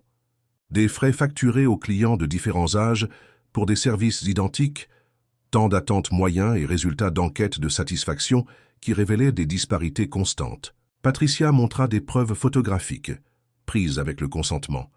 Une signalisation dans certaines succursales qui dissuadait effectivement les personnes âgées, comme des formulaires uniquement en très petits caractères et des processus inutilement compliqués pour les services de base. Finalement, Marie-Hélène présenta les demandes des protectrices. Suppression immédiate des frais abusifs liés à l'âge, formation obligatoire pour les employés sur la discrimination liée à l'âge, mise en œuvre de normes d'accessibilité dans toutes les succursales, création d'un médiateur interne spécifiquement pour les problèmes des personnes âgées, représentation des personnes âgées au conseil consultatif de la banque et, ajouta-t-elle calmement, nous voulons que ces changements soient publics et vérifiables. Il ne suffit pas de faire des promesses privées. Alexandre Martin s'agita sur sa chaise. Ces demandes sont vastes. Nous aurons besoin de temps. Bien sûr, répondit Marie-Hélène. Nous avons du temps. Après tout, nous avons fait preuve de patience pendant des décennies, pendant que nous étions discriminés. Nous donnons 30 jours pour une réponse formelle. Et si nous ne pouvons pas répondre à toutes ces demandes, demanda le chef du service juridique. Marie-Hélène sourit, mais ce n'était pas un sourire chaleureux. Alors nous exerçons nos droits d'actionnaire, et nous explorons également d'autres options. D'autres options? Eh bien, dit Marie-Hélène, se levant lentement et s'appuyant sur sa canne, notre succès ici a déjà inspiré d'autres groupes, et nous avons une communication régulière avec les médias internationaux intéressés par ces histoires. En sortant de la banque, Robert commenta à voix basse. C'était un message assez clair. Quel message? Demanda innocemment Marie-Hélène. Que les protectrices ne sont pas seulement un groupe de plaignants locaux. Elles font partie de quelque chose de plus grand. Marie-Hélène sourit sincèrement pour la première fois depuis des jours. Robert, vous avez toujours été plus intelligent que vous ne prétendiez l'être ce premier jour. Les 2 semaines suivantes furent une période d'intense activité, en coulisses. Marie-Hélène recevait des rapports quotidiens des 5 autres pays, où les protectrices, désormais connues dans certains pays sous le nom de les gardiens d'argent ou le réseau doré, avaient entamé des négociations avec les banques locales. Les résultats furent mitigés mais encourageants. En Belgique, la BNP Paribas avait accepté presque toutes les demandes et avait commencé la mise en œuvre immédiate. En Espagne, il y eut plus de résistance, mais la banque accepta finalement un programme pilote de 6 mois. Mais c'est au Chili que quelque chose d'inattendu se produisit, qui allait changer la trajectoire de tout le mouvement. Le docteur Émilie Martel, coordonnatrice des protectrices Chili, appela Marie-Hélène avec des nouvelles extraordinaires. « Marie-Hélène, dit-elle d'une voix émue, vous n'allez pas croire ce qui s'est passé. La Banque de France non seulement a accepté nos demandes, ils nous ont offert quelque chose de plus. Quoi? Ils veulent que nous développions un programme pilote qu'ils pourront exporter vers d'autres pays où ils ont des opérations, y compris la France. » Marie-Hélène resta silencieuse pendant un moment, assimilant les implications. « Suggérez-vous que les protectrices deviennent des consultants? » « Exactement. Ils ont dit qu'ils voyaient un marché inexploité dans les services aux personnes âgées et ils veulent que nous les aidions à le développer correctement. Cette proposition aurait des ramifications profondes. Si une grande banque commençait à considérer la population vieillissante comme une opportunité de marché plutôt qu'une charge, d'autres suivraient.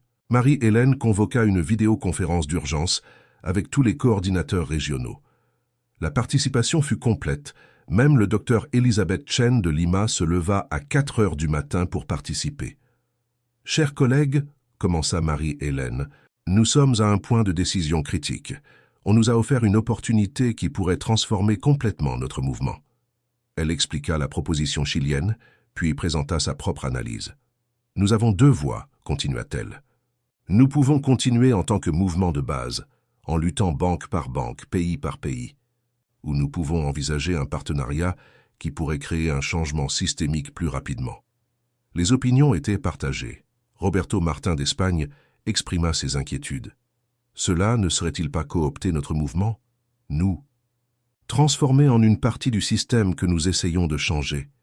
C'est un risque valable, admit Marie-Hélène, mais j'y vois aussi une opportunité. Si nous pouvons maintenir nos principes tout en influençant les politiques de toute une industrie, Carmen Dubois de Belgique l'interrompit. Nous voyons déjà des résultats ici. La BNP Paribas a formé plus de 500 employés en 2 semaines. Les temps d'attente pour les personnes âgées ont diminué de 40%. D'autres banques à Bruxelles posent des questions sur nos programmes. Le docteur Elisabeth Chen se pencha vers sa caméra depuis Lima. Au Pérou, c'est la même chose. La Banque de Crédit du Pérou a contacté notre groupe, proposant de nous rencontrer avant de les forcer, comme nous l'avons fait avec BBVA Continental. Marie-Hélène réfléchit à ces rapports. Le succès créait sa propre dynamique. « Je propose ceci, dit-elle finalement. Acceptons la proposition chilienne comme un programme pilote, mais sous des conditions strictes. » Elle passe à l'heure suivante à définir son plan. Les protectrices conserveraient une supervision indépendante de tout programme qui serait développé avec les banques. Il y aurait des mesures spécifiques pour mesurer le succès. Et le plus important, tout accord inclurait des clauses qui permettraient aux protectrices de se retirer si la banque ne respectait pas ses engagements. Considérez cela comme un laboratoire, expliqua-t-elle. Si cela fonctionne au Chili, nous adaptons le modèle pour d'autres pays. Si cela échoue, nous apprenons de l'échec sans avoir compromis notre mission principale. Le vote fut serré, 12 pour, 9 contre, avec 5 abstentions. Marie-Hélène avait fortement plaidé pour le « oui » et après, elle se demanda si elle avait utilisé son influence de manière appropriée. 2 jours plus tard, le docteur Émilie Martel de Santiago appela avec d'autres nouvelles. « Marie-Hélène, la réponse a été incroyable. Lorsque la Banque de France a annoncé le partenariat avec les protectrices, le cours de ses actions a augmenté de 2,3% en une seule journée. Les analystes financiers appellent cela une stratégie de pivot démographique. Et est-ce bon pour nous? Cela dépend du point de vue. C'est bien car cela montre que bien traiter les personnes âgées est une bonne affaire.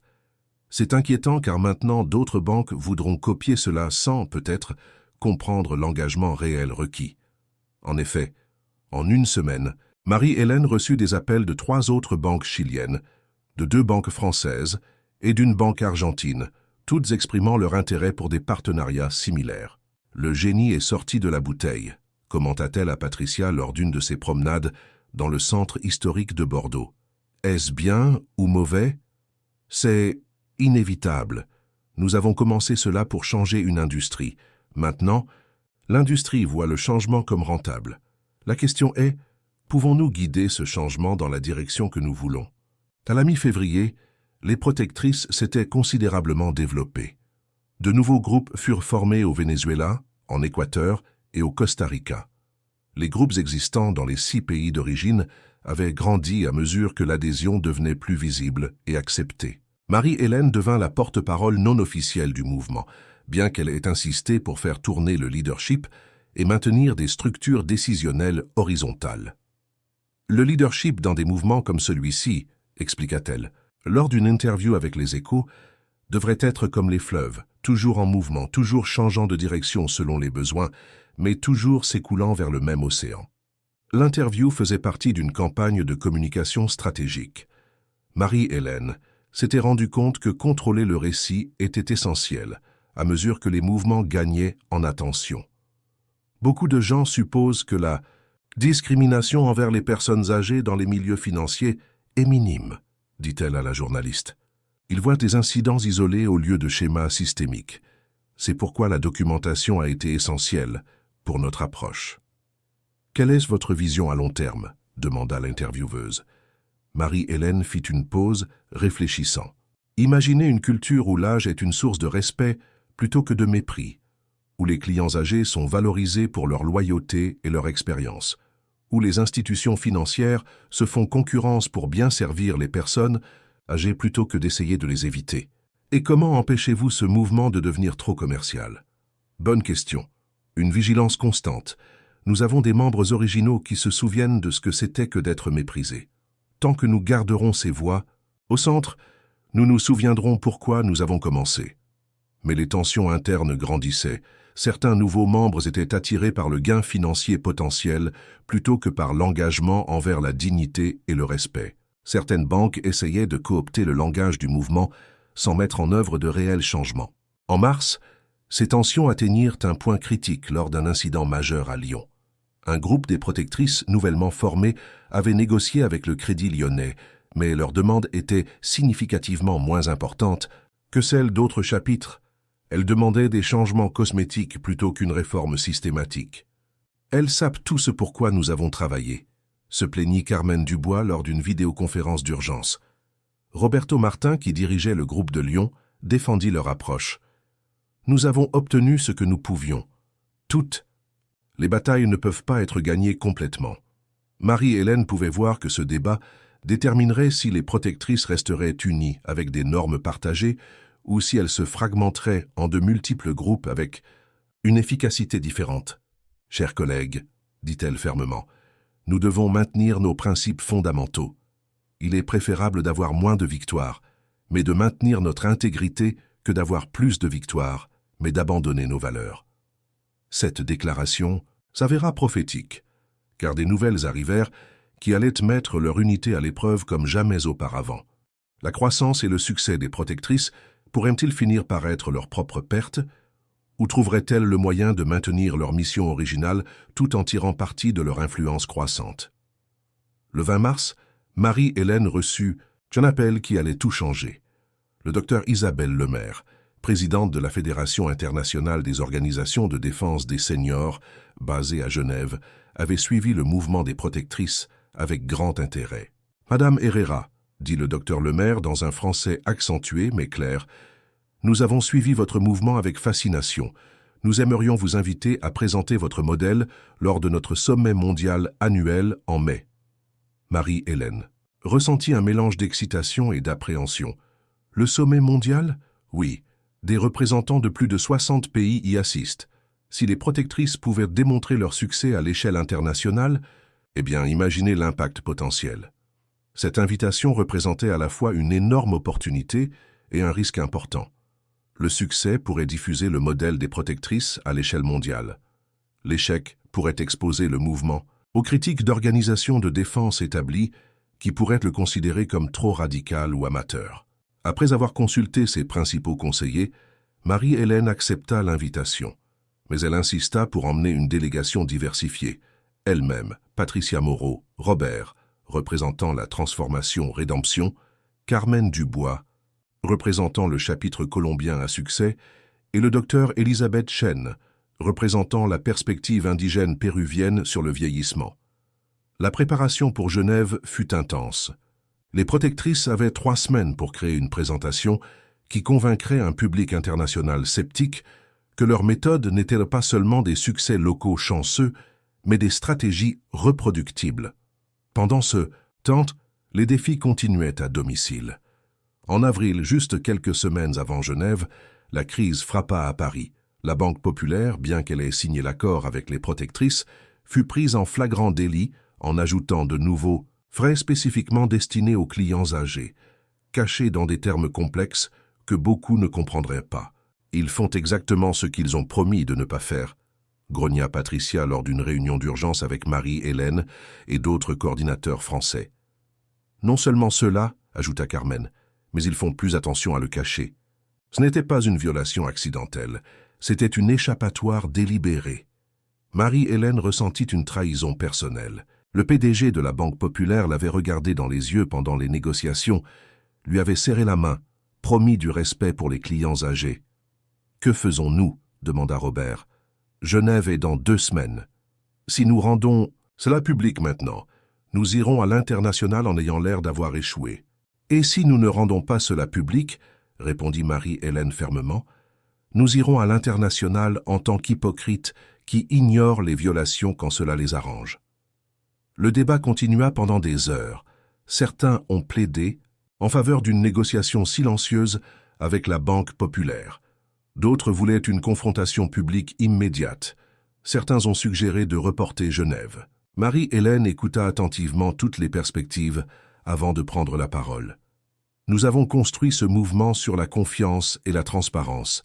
Si nous compromettions cela maintenant pour les apparences, nous deviendrions exactement ce contre quoi nous nous battons. Des institutions qui disent une chose et en font une autre. Sa décision fut caractéristique. Les protectrices exposeraient immédiatement la violation de la Banque populaire. ET continuerait la présentation à Genève, en utilisant cet incident comme exemple de la nécessité d'une vigilance constante. La révélation publique de la trahison de la Banque populaire créa une tempête médiatique. Les médias financiers de toute l'Europe couvraient l'histoire. La réaction du public fut dans l'ensemble favorable aux protectrices, mais certains critiques utilisèrent l'incident pour remettre en question si les groupes de défense des personnes âgées étaient réellement capables d'une surveillance financière sophistiquée. Peut-être que cela montre que les activistes amateurs sont dépassés, écrivit un blogueur financier.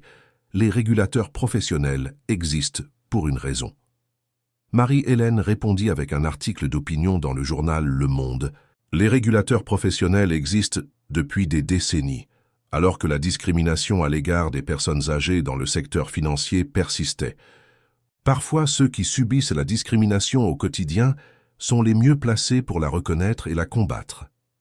Alors que le départ pour Genève approchait, Marie-Hélène réfléchit à tout ce qui avait changé depuis ce matin de mars où elle avait contesté les 15 € de frais.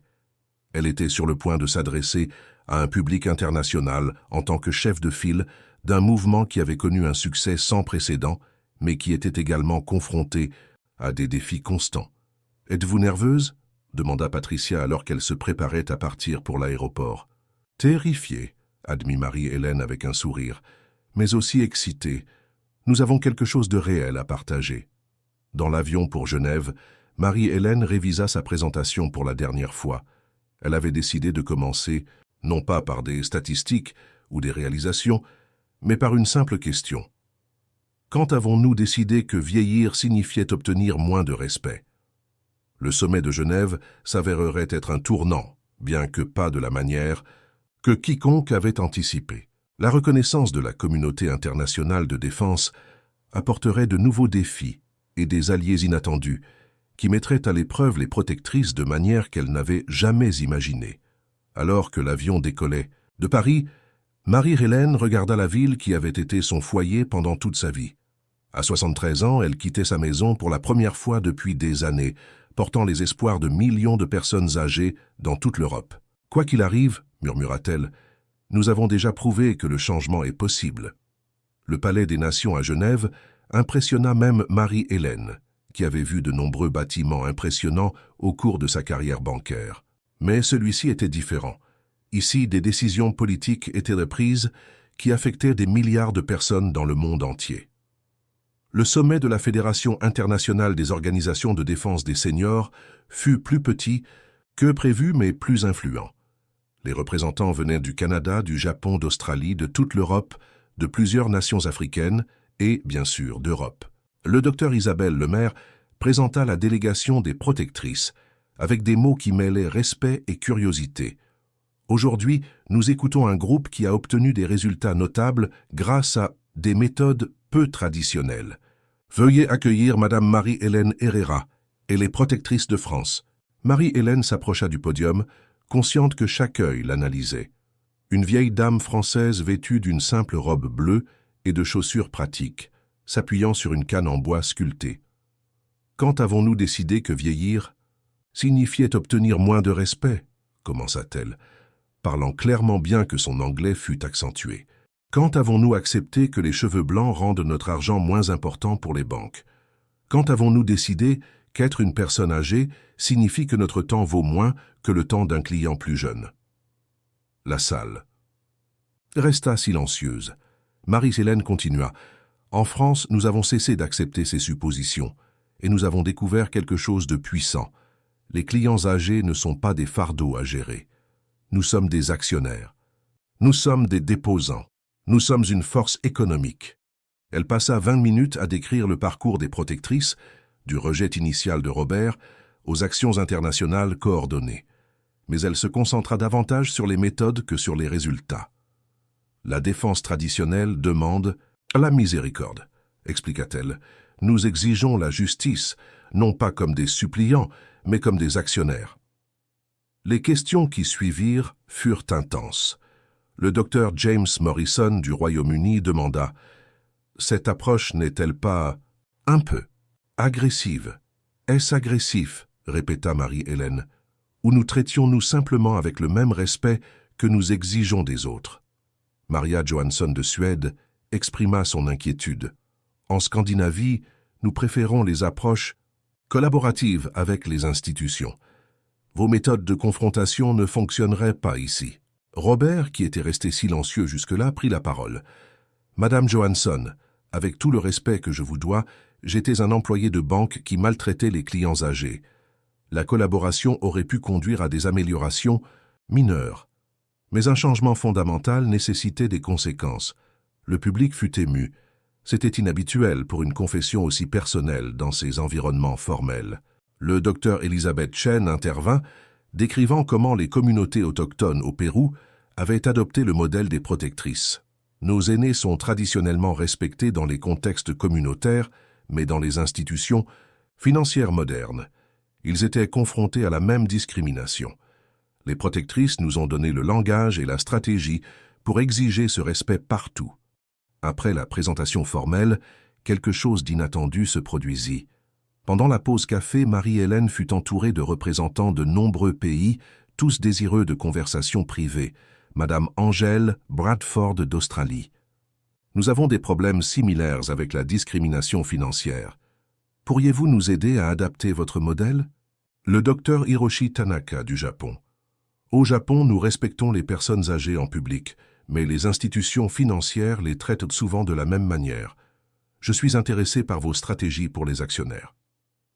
Le plus surprenant fut le docteur Isabelle Lemaire elle-même. Madame Herrera, nous avons normalement travaillé par le biais de canaux diplomatiques et de la réglementation gouvernementale. Mais vos résultats sont plus rapides et plus complets que tout ce que nous avons accompli. Ce soir-là, lors d'un dîner informel, Marie-Hélène se retrouva au centre d'une conversation en évolution sur la défense des droits des personnes âgées à l'échelle mondiale. La question n'est pas de savoir si nos méthodes fonctionnent, observa-t-elle, buvant du vin qu'elle s'autorisait rarement. La question est de savoir si les méthodes de défense traditionnelles sont adaptées aux défis auxquels la population vieillissante est confrontée dans le monde entier. Le docteur Morrison, qui avait été sceptique auparavant, les chiffres ne mentent pas. Vous avez réalisé des changements plus concrets en 2 ans que certains d'entre nous en plusieurs décennies. Patricia Moreau suggéra peut-être qu'une approche combinée est nécessaire. La défense traditionnelle pour les changements de politique, mais aussi la pression économique directe lorsque cela est nécessaire.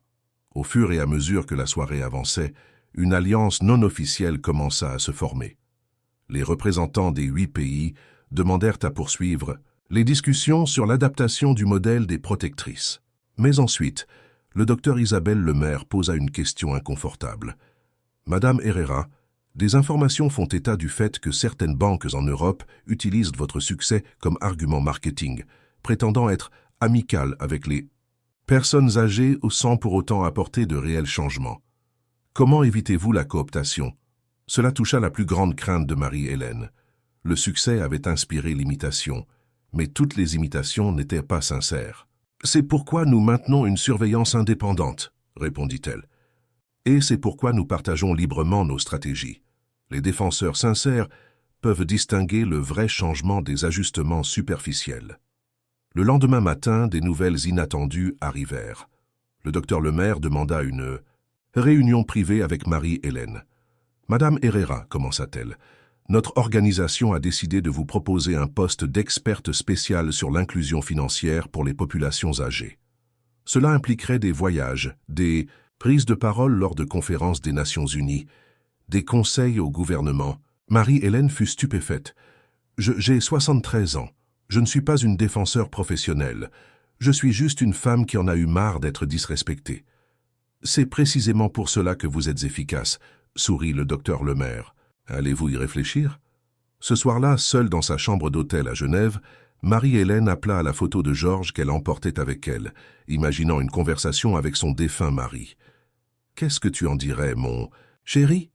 Un poste international, voyager partout dans le monde, quitter notre paisible retraite. » Elle fit une pause, mais la possibilité d'aider les personnes âgées du monde entier.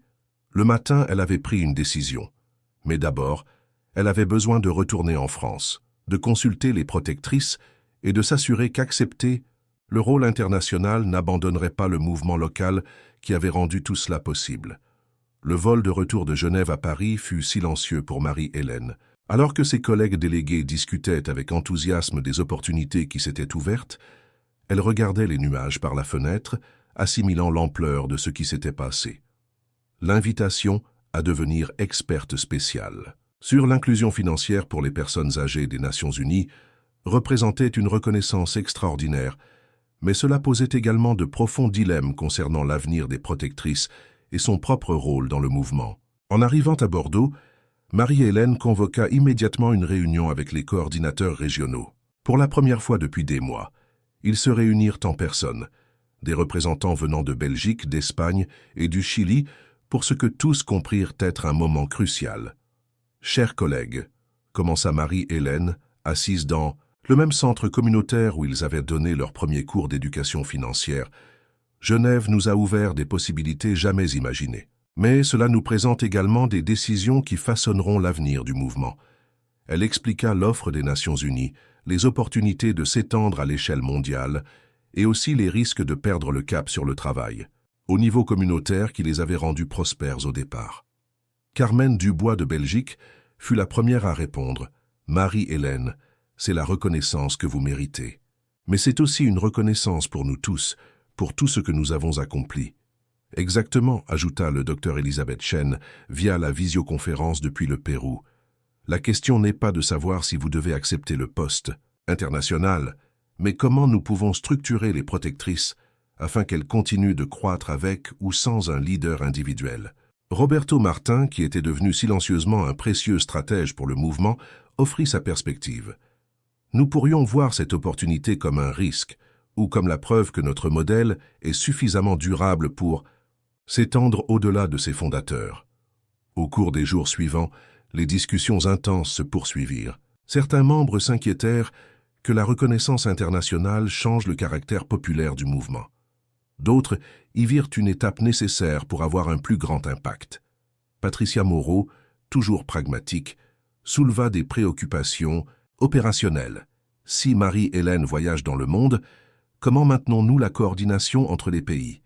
Comment assurons-nous la cohérence des normes, tout en permettant l'adaptation locale? Ces questions conduisirent à ce qui fut connu sous le nom de la restructuration, une réorganisation complète des protectrices qui les préparerait pour la phase suivante. Premièrement, ils établirent une structure de gouvernement formelle avec un leadership tournant. Marie-Hélène deviendrait présidente fondatrice, un rôle influent mais non contrôlant. Chaque pays aurait un coordinateur autonome, mais avec des principes et des normes partagés. Deuxièmement, ils créèrent ce qu'ils appelèrent l'université protectrice, des programmes de formation où des coordinateurs prospères pourraient enseigner aux autres comment mettre en œuvre efficacement leurs méthodes. Troisièmement, ils établirent un fonds international qui soutenait les chapitres locaux, financés par les cotisations, les dons et, de façon surprenante, certains honoraires de consultation de banques réellement engagés dans le changement. Plus important encore, ils développèrent la Charte des principes protectrices, un document qui décrivait les engagements non négociables que tout groupe utilisant le nom « les protectrices » devait défendre. Ces principes, expliqua Marie-Hélène lors de la présentation de la charte, sont ce qui distingue le vrai changement des améliorations cosmétiques. N'importe qui peut affirmer qu'il respecte les personnes âgées. Nous exigeons des actions spécifiques et mesurables. En mai, avec les nouvelles structures en place, Marie-Hélène accepta officiellement le poste des Nations Unies. Mais elle insista également pour passer au moins 6 mois par an en Europe, travaillant directement avec les chapitres locaux. « Je n'ai pas oublié qui j'étais quand je suis devenue actionnaire d'une banque », déclara-t-elle. « Je n'oublierai pas qui nous étions quand nous sommes devenus un mouvement international. » Sa première action en tant qu'experte spéciale de l'ONU fut d'organiser le Festival mondial de la dignité financière pour octobre à Paris, un événement qui réunirait des gouvernements, des banques, des groupes de défense et des personnes âgées du monde entier. Pendant ce temps, les résultats du travail des protectrices continuèrent de se renforcer. La Banque de France, là où tout avait commencé, était devenue un modèle de service respectueux pour les personnes âgées. L'histoire de la transformation de Robert était utilisée pour la formation à la dignité dans de nombreux pays. Plus important encore, des banques concurrentes adoptaient de manière proactive des politiques similaires au lieu d'attendre d'être sous pression. En août, Marie-Hélène reçut des nouvelles qui la ramenèrent au point de départ. Le Crédit du Pérou avait nommé un ancien client des protectrices à son conseil d'administration, une première dans l'histoire de la banque pour un client âgé. Nous passons de la demande de respect à la présence littérale à la table des décisions, dit-elle à Patricia lors d'une de leurs promenades du soir. « Est-ce que les jours simples te manquent parfois ?» demanda Patricia. « Quand tu voulais ?»« Juste comprendre des frais de 15 €. Marie-Hélène rit sincèrement. Ces jours simples ont mené à tout le reste. Peut-être que la complexité a toujours été là, attendant le bon moment pour être révélée. En septembre, les préparatifs du festival étaient intenses. Des représentants de 60 pays confirmèrent leur présence. Les inscriptions des médias dépassèrent les attentes. Le plus surprenant fut que de jeunes adultes demandèrent à participer. Des étudiants universitaires, de jeunes professionnels, des personnes dans la trentaine et la quarantaine qui commençaient à réfléchir à leur propre vieillissement.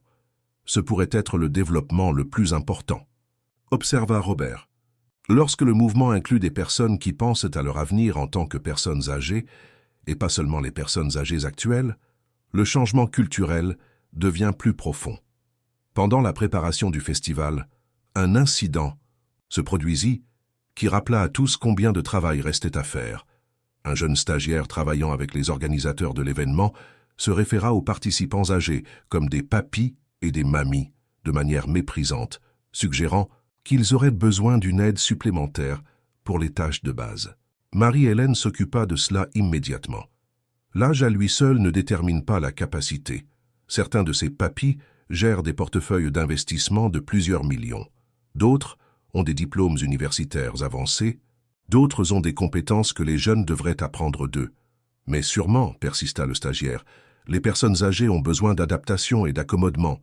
Oui, répondit patiemment Marie-Hélène, tout comme certaines personnes ont besoin de lunettes ou de fauteuils roulants. Les accommodements ne signifient pas l'infériorité.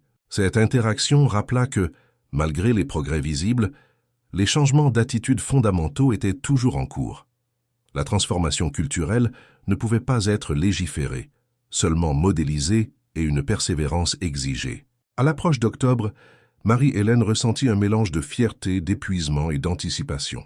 Ce qui avait commencé comme une frustration personnelle était devenu un mouvement international qui était, littéralement, en train de réécrire les politiques dans les banques du monde entier. Le 15 octobre 2025, le Palais des Sports de Facteux. Paris se transforma en l'épicentre d'un événement sans précédent. Le Festival mondial de la dignité financière réunit pour la première fois plus de 5000 personnes de 60 pays, tous unis par une vision, que l'âge ne devrait pas déterminer le respect dans les institutions financières. Marie-Hélène, maintenant âgée de 75 ans, monta sur la scène principale avec le même mélange de nervosité et de détermination qu'elle avait ressenti 3 ans auparavant lorsqu'elle avait confronté Robert. Mais maintenant, au lieu d'être confrontée à un employé condescendant, elle s'adressait à un public qui comprenait des ministres des Finances, des PDG de banques, des activistes du troisième âge et, étonnamment, des centaines de jeunes professionnels. Il y a exactement 3 ans, commença-t-elle d'une voix claire qui se propageait dans tout le lieu, une femme de 71 ans est entrée dans une banque à Bordeaux pour se renseigner sur des frais de 15 €. Ce qu'elle a trouvé, c'est une culture de mépris envers les personnes âgées. Aujourd'hui, cette culture est en train de changer dans le monde entier.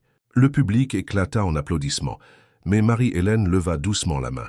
« Mais je ne suis pas ici pour parler de moi. Je suis ici pour vous parler de vous, de nous, de ce que nous sommes capables d'accomplir lorsque nous décidons que la dignité n'est pas négociable. » Pendant les 40 minutes suivantes, elle partagea des histoires de transformation de tous les continents où les protectrices avaient établi des chapitres.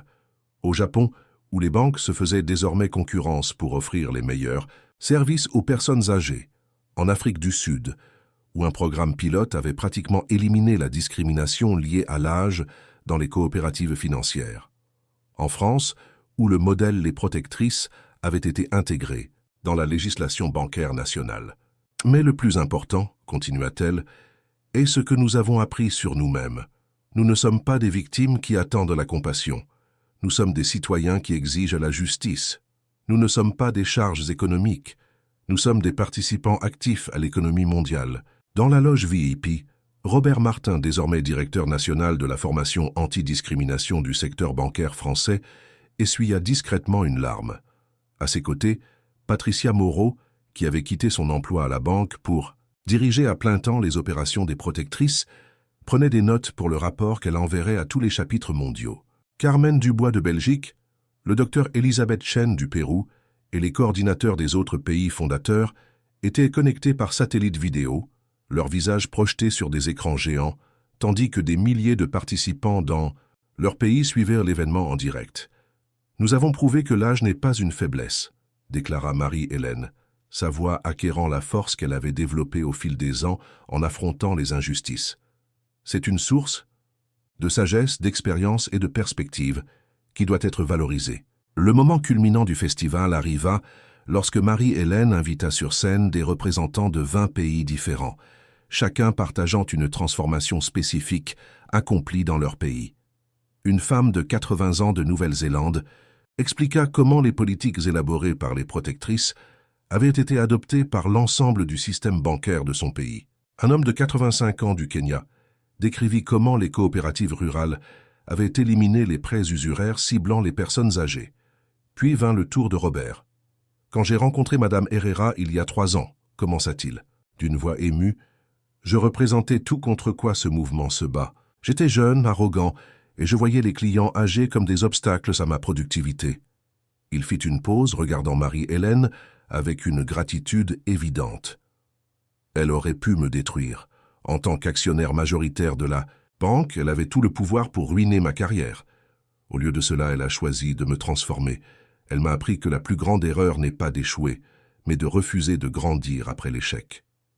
Ces mots résonnèrent, particulièrement parmi les centaines d'employés de banque présents au festival. Beaucoup étaient venus sceptiques, contraints par leurs employeurs. Peu s'attendaient à repartir inspirés. À la fin du festival, Marie-Hélène prit une décision qui surprit même ses collaborateurs les plus proches. Au lieu de conclure par un discours traditionnel, elle demanda à tout le public de se lever et de partager, personne par personne, une simple phrase, ce qu'ils avaient appris sur la valeur de la dignité. Ce qui suivit fut 20 minutes de témoignages spontanés. Des dirigeants de banque promettant des changements spécifiques dans leurs institutions. De jeunes professionnels s'engageant à défendre les clients âgés. Des personnes âgées exprimant une nouvelle confiance en leurs capacités. Une étudiante de 22 ans leva la voix. « J'ai appris que respecter les personnes âgées n'est pas seulement de la courtoisie, c'est honorer mon propre avenir. » Un PDG d'une banque canadienne déclara « J'ai appris que les meilleurs changements organisationnels viennent en écoutant ceux qui ont été marginalisés. » Une grand-mère de 90 ans d'Espagne, connectée par vidéo, dit simplement « J'ai appris qu'il n'est jamais trop tard pour exiger ce que nous méritons. » Finalement, Marie-Hélène reprit le micro pour la dernière fois. « En 3 ans, nous avons changé des politiques, transformé des institutions et, plus important encore, modifié les perceptions sur la valeur de chaque étape de la vie. Mais notre travail ne fait que commencer. » Elle expliqua les projets futurs. Une expansion à 100 pays d'ici 2030, des programmes éducatifs dans les écoles pour construire le respect intergénérationnel dès le plus jeune âge, et une nouvelle initiative pour lutter contre la discrimination liée à l'âge dans d'autres secteurs que la finance. Souvenez-vous, conclut-elle, chacun d'entre vous a le pouvoir de créer des ondes de changement. Vous n'avez pas besoin d'être propriétaire de banque ou conseiller des Nations Unies. Vous devez juste décider que la dignité est un droit, pas un privilège, et agir en conséquence. Lorsque Marie-Hélène quitta la scène pour la dernière fois en tant qu'oratrice principale, les applaudissements durèrent 8 longues minutes. Mais plus significatives que n'importe quelle ovation furent les conversations qui commencèrent immédiatement après, lorsque des participants de différents pays, âges et secteurs commencèrent à planifier des collaborations futures. Dans l'avion du retour pour Bordeaux ce soir-là, Marie-Hélène s'assit à côté de Patricia, toutes deux épuisées mais exaltées. « Penses-tu que nous avons réussi ?» demanda Patricia. « Penses-tu que nous avons vraiment changé quelque chose ?» Marie-Hélène regarda par la fenêtre de l'avion les lumières de Paris qui s'éloignaient en dessous d'elle. « Patricia, il y a 3 ans, ma dignité était piétinée par des frais de 15 €. Aujourd'hui, 5000 personnes de 60 pays se sont engagés à défendre la dignité des personnes âgées.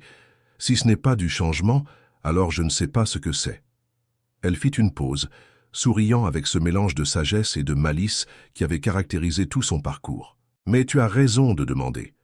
Le vrai changement ne se mesure pas en événements grandioses ou en reconnaissance internationale.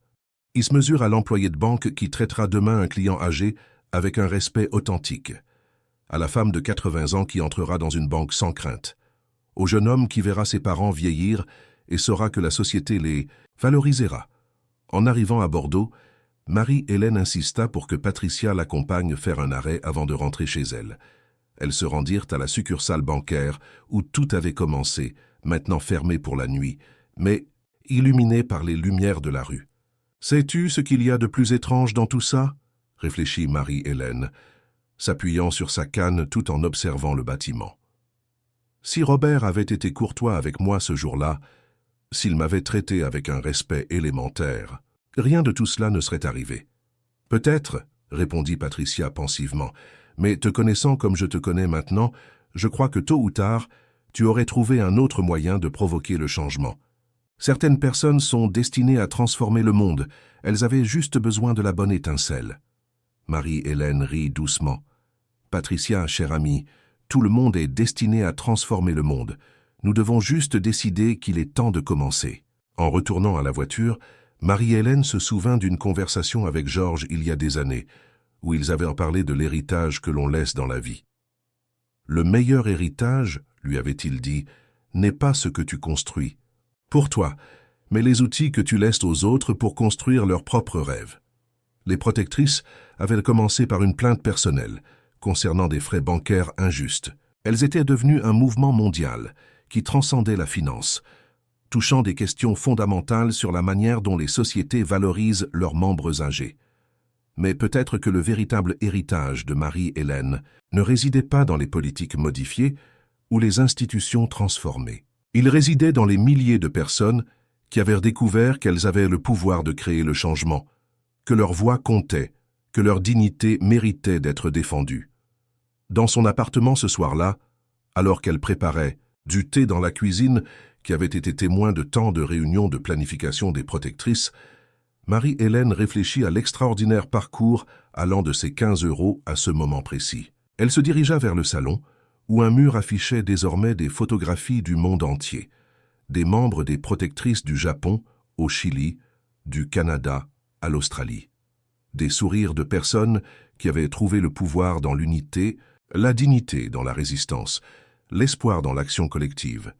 Elle prit son journal, une habitude qu'elle avait conservée tout au long de cette aventure, et écrivit « Aujourd'hui, le Festival mondial de la dignité financière, c'est achevé. 5000 personnes, 60 pays, un message. L'âge ne détermine pas la valeur humaine. Il y a 3 ans, je n'étais qu'une veuve solitaire qui s'interrogeait sur des frais bancaires. Aujourd'hui, je fais partie d'un mouvement qui a touché des millions de vies. Mais le plus extraordinaire n'est pas la façon dont j'ai changé, mais la façon dont nous avons tous changé en reconnaissant notre pouvoir collectif. Georges, mon cher compagnon parti il y a si longtemps, je pense que tu serais fier, non seulement de ce que nous avons accompli, mais de la façon dont nous l'avons fait, avec patience quand c'était nécessaire, avec fermeté quand c'était requis, mais toujours avec la dignité que nous exigions des autres. Demain sera un nouveau jour, et il y aura de nouveaux défis, mais il y aura aussi de nouvelles voix rejoignant le cœur de ceux qui croient que chaque vie mérite le respect. Et cela, je crois, fait que chaque étape de ce voyage en valait la peine. Elle ferma son journal et se dirigea vers la fenêtre, où elle pouvait voir les lumières de Paris s'étendant vers l'horizon. Dans cette ville, elle était née, Ici, elle avait travaillé pendant des décennies sans reconnaissance. Ici, elle avait commencé une révolution silencieuse qui résonnait désormais dans le monde entier. À 75 ans, Marie-Hélène Dubois avait appris qu'il n'était jamais trop tard pour commencer une nouvelle vie, que le véritable âge ne réside pas dans les années accumulées, mais dans le moment où nous cessons de croire que nous pouvons changer le monde. Alors qu'elle se préparait à dormir, elle sourit en se souvenant que dans quelques jours, 3 étudiants universitaires en échange, un du Brésil, un du Japon et un du Canada, arriveraient, tous intéressés à documenter le mouvement des protectrices pour leur mémoire de fin d'études. Ces dernières années, Marie-Hélène et ses collaborateurs avaient accueilli des centaines de ces jeunes universitaires, chacun apportant une nouvelle énergie et de nouvelles perspectives au mouvement. Sa dernière pensée avant de dormir fut un sourire face à l'ironie. Le mouvement qui avait commencé pour lutter contre la discrimination liée à l'âge attirait maintenant les esprits les plus jeunes du monde, créant des ponts intergénérationnels que personne n'avait anticipés. Le lendemain, Marie-Hélène fut réveillée par le son de son téléphone. C'était un appel de Jakarta, où un groupe de personnes âgées avait commencé à organiser son propre chapitre des protectrices, inspiré par la diffusion du festival. « Madame Herrera, dit la voix émue en anglais saccadé, nous sommes comme vous. Nous avons de l'argent dans des banques, mais nous sommes traités comme invisibles. Pouvez-vous nous aider ?» Marie-Hélène sourit, se sentant rajeunie par cette preuve que l'étincelle du changement continuait de s'allumer spontanément dans des lieux inattendus. « Bien sûr, » répondit-elle en cherchant son carnet pour prendre des notes. « Commençons par l'essentiel. Avez-vous documenté les expériences de discrimination ?» Et ainsi, par une matinée ordinaire d'octobre, le cycle continua. Une plainte se transformait en action, l'action en organisation, l'organisation en changement. Marie-Hélène n'était plus l'initiatrice solitaire, mais faisait partie d'un réseau mondial de gardiens de la dignité, chacun prenant soin non seulement de lui-même, mais de la valeur inhérente à toute vie humaine, quel que soit l'âge. Alors qu'elle terminait l'appel avec Jakarta et se préparait pour la journée, Marie-Hélène réfléchit une fois de plus au pouvoir transformateur de refuser d'accepter l'injustice comme inévitable. Les 15 € qui l'avaient tant frustrée, des années auparavant, avaient été déposés finalement sur un compte beaucoup plus précieux, le compte de la dignité humaine universelle. Dans sa cuisine, pendant que le café se préparait et que le soleil de Bordeaux commençait à réchauffer son appartement, Marie-Hélène décida d'écrire une dernière note dans son journal. Le voyage qui a commencé avec 15 € n'a pas de fin. Chaque jour apporte de nouvelles histoires de personnes qui découvrent leur pouvoir, de nouveaux endroits où la dignité prend racine, de nouvelles générations qui apprennent que le respect n'est pas quelque chose qui est accordé, mais quelque chose qui est exigé. J'ai 75 ans, mon corps est plus lent, ma voix peut être plus douce, mais ma conviction est plus forte que jamais. Nous avons prouvé que l'âge apporte non pas la faiblesse, mais la sagesse, non pas l'obsolescence, mais une expérience accumulée qui peut susciter des changements profonds. Les protectrices continueront, avec ou sans moi. Mais tant que j'aurai le souffle, je continuerai à rappeler au monde que derrière chaque visage ridé se cache une histoire précieuse. Derrière chaque mouvement plus lent se cache une vie riche d'expériences. Et derrière chaque cheveu gris se cache un esprit qui mérite le respect. Le pouvoir ne réside pas dans le fait d'avoir de l'argent. Le pouvoir réside dans le fait de savoir que vous méritez le respect et d'être prêt à vous battre pour cela. Une banque, une institution, une interaction à la fois. Avec cette réflexion, Marie-Hélène ferma son journal pour la dernière fois en tant que narratrice de son histoire. Les chapitres futurs seraient écrits par d'autres, dans d'autres pays, dans d'autres langues, mais tous avec la même conviction fondamentale, que la dignité humaine n'a pas de date de péremption. Cet après-midi-là, alors que Patricia arrivait pour sa promenade habituelle du soir dans le centre historique, Marie-Hélène la reçut avec un sourire particulièrement radieux. « Tu sais quoi, Patricia, je crois que j'ai enfin appris la leçon, la plus importante de toute cette aventure. » « Laquelle ? Que changer le monde ne nécessite pas d'être extraordinaire. Il suffit de refuser d'être invisible. » Alors que les deux femmes marchaient sous le soleil doré de Bordeaux, en passant devant la succursale bancaire où tout avait commencé, maintenant transformée en un centre communautaire prospère, Marie-Hélène ressentit une profonde satisfaction. Non pas la satisfaction du travail accompli, mais la satisfaction de savoir qu'elle avait planté des graines qui grandiraient bien après son départ. Dans les banques du monde entier, les employés traitaient les clients âgés avec une nouvelle conscience et un nouveau respect. Dans les salles de conseil d'administration, les politiques étaient rédigées en tenant compte des besoins réels des personnes âgées. Dans les communautés de dizaines de pays, les groupes des protectrices se réunissaient chaque semaine, non seulement pour résoudre des problèmes financiers, mais aussi pour construire des réseaux de soutien et d'autonomisation mutuelle. Mais le plus important de tout était peut-être le changement subtil mais profond dans la culture mondiale. Une nouvelle compréhension que vieillir n'est pas une maladie qui exige de la patience condescendante, mais une étape naturelle de la vie qui mérite le respect, l'admiration et des opportunités continues de contribuer. 3 ans après être entrée dans une banque, frustrée par 15 €, Marie-Hélène Dubois avait accompli quelque chose que peu d'activistes accomplissent en une vie entière, non seulement changer les politiques, mais changer les cœurs et les esprits. Et dans le silence chaleureux de cet après-midi d'octobre, alors que les cloches de la cathédrale Saint-André de Bordeaux marquaient le temps comme elles le faisaient depuis des siècles, Marie-Hélène sut avec certitude que son histoire, sa véritable histoire, ne faisait que commencer. Car les meilleures histoires ne se terminent jamais vraiment. Elles se transforment en inspiration pour les autres, deviennent un exemple pour les générations futures et s'intègrent au tissu du changement social qui perdure bien au-delà de tout individu. Les 15 € s'étaient multipliés à l'infini, non pas en argent, mais en dignité restaurée, en respect retrouvé, dans un monde un peu meilleur pour tous ceux qui ont le privilège de vieillir. Et dans les petites interactions quotidiennes, dans les banques du monde entier, les jeunes employés se souvenaient de traiter chaque client âgé avec le respect qu'il mérite, en maintenant en vie la révolution silencieuse qui avait commencé un matin de mars à Bordeaux, lorsqu'une femme de 71 ans avait décidé que 15 € valaient la peine d'être défendus. Car au final, il s'agit toujours de bien plus que de l'argent.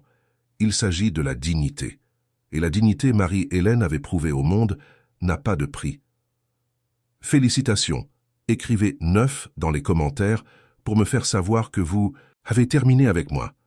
Merci d'avoir regardé et à l'histoire de demain sur cette même chaîne.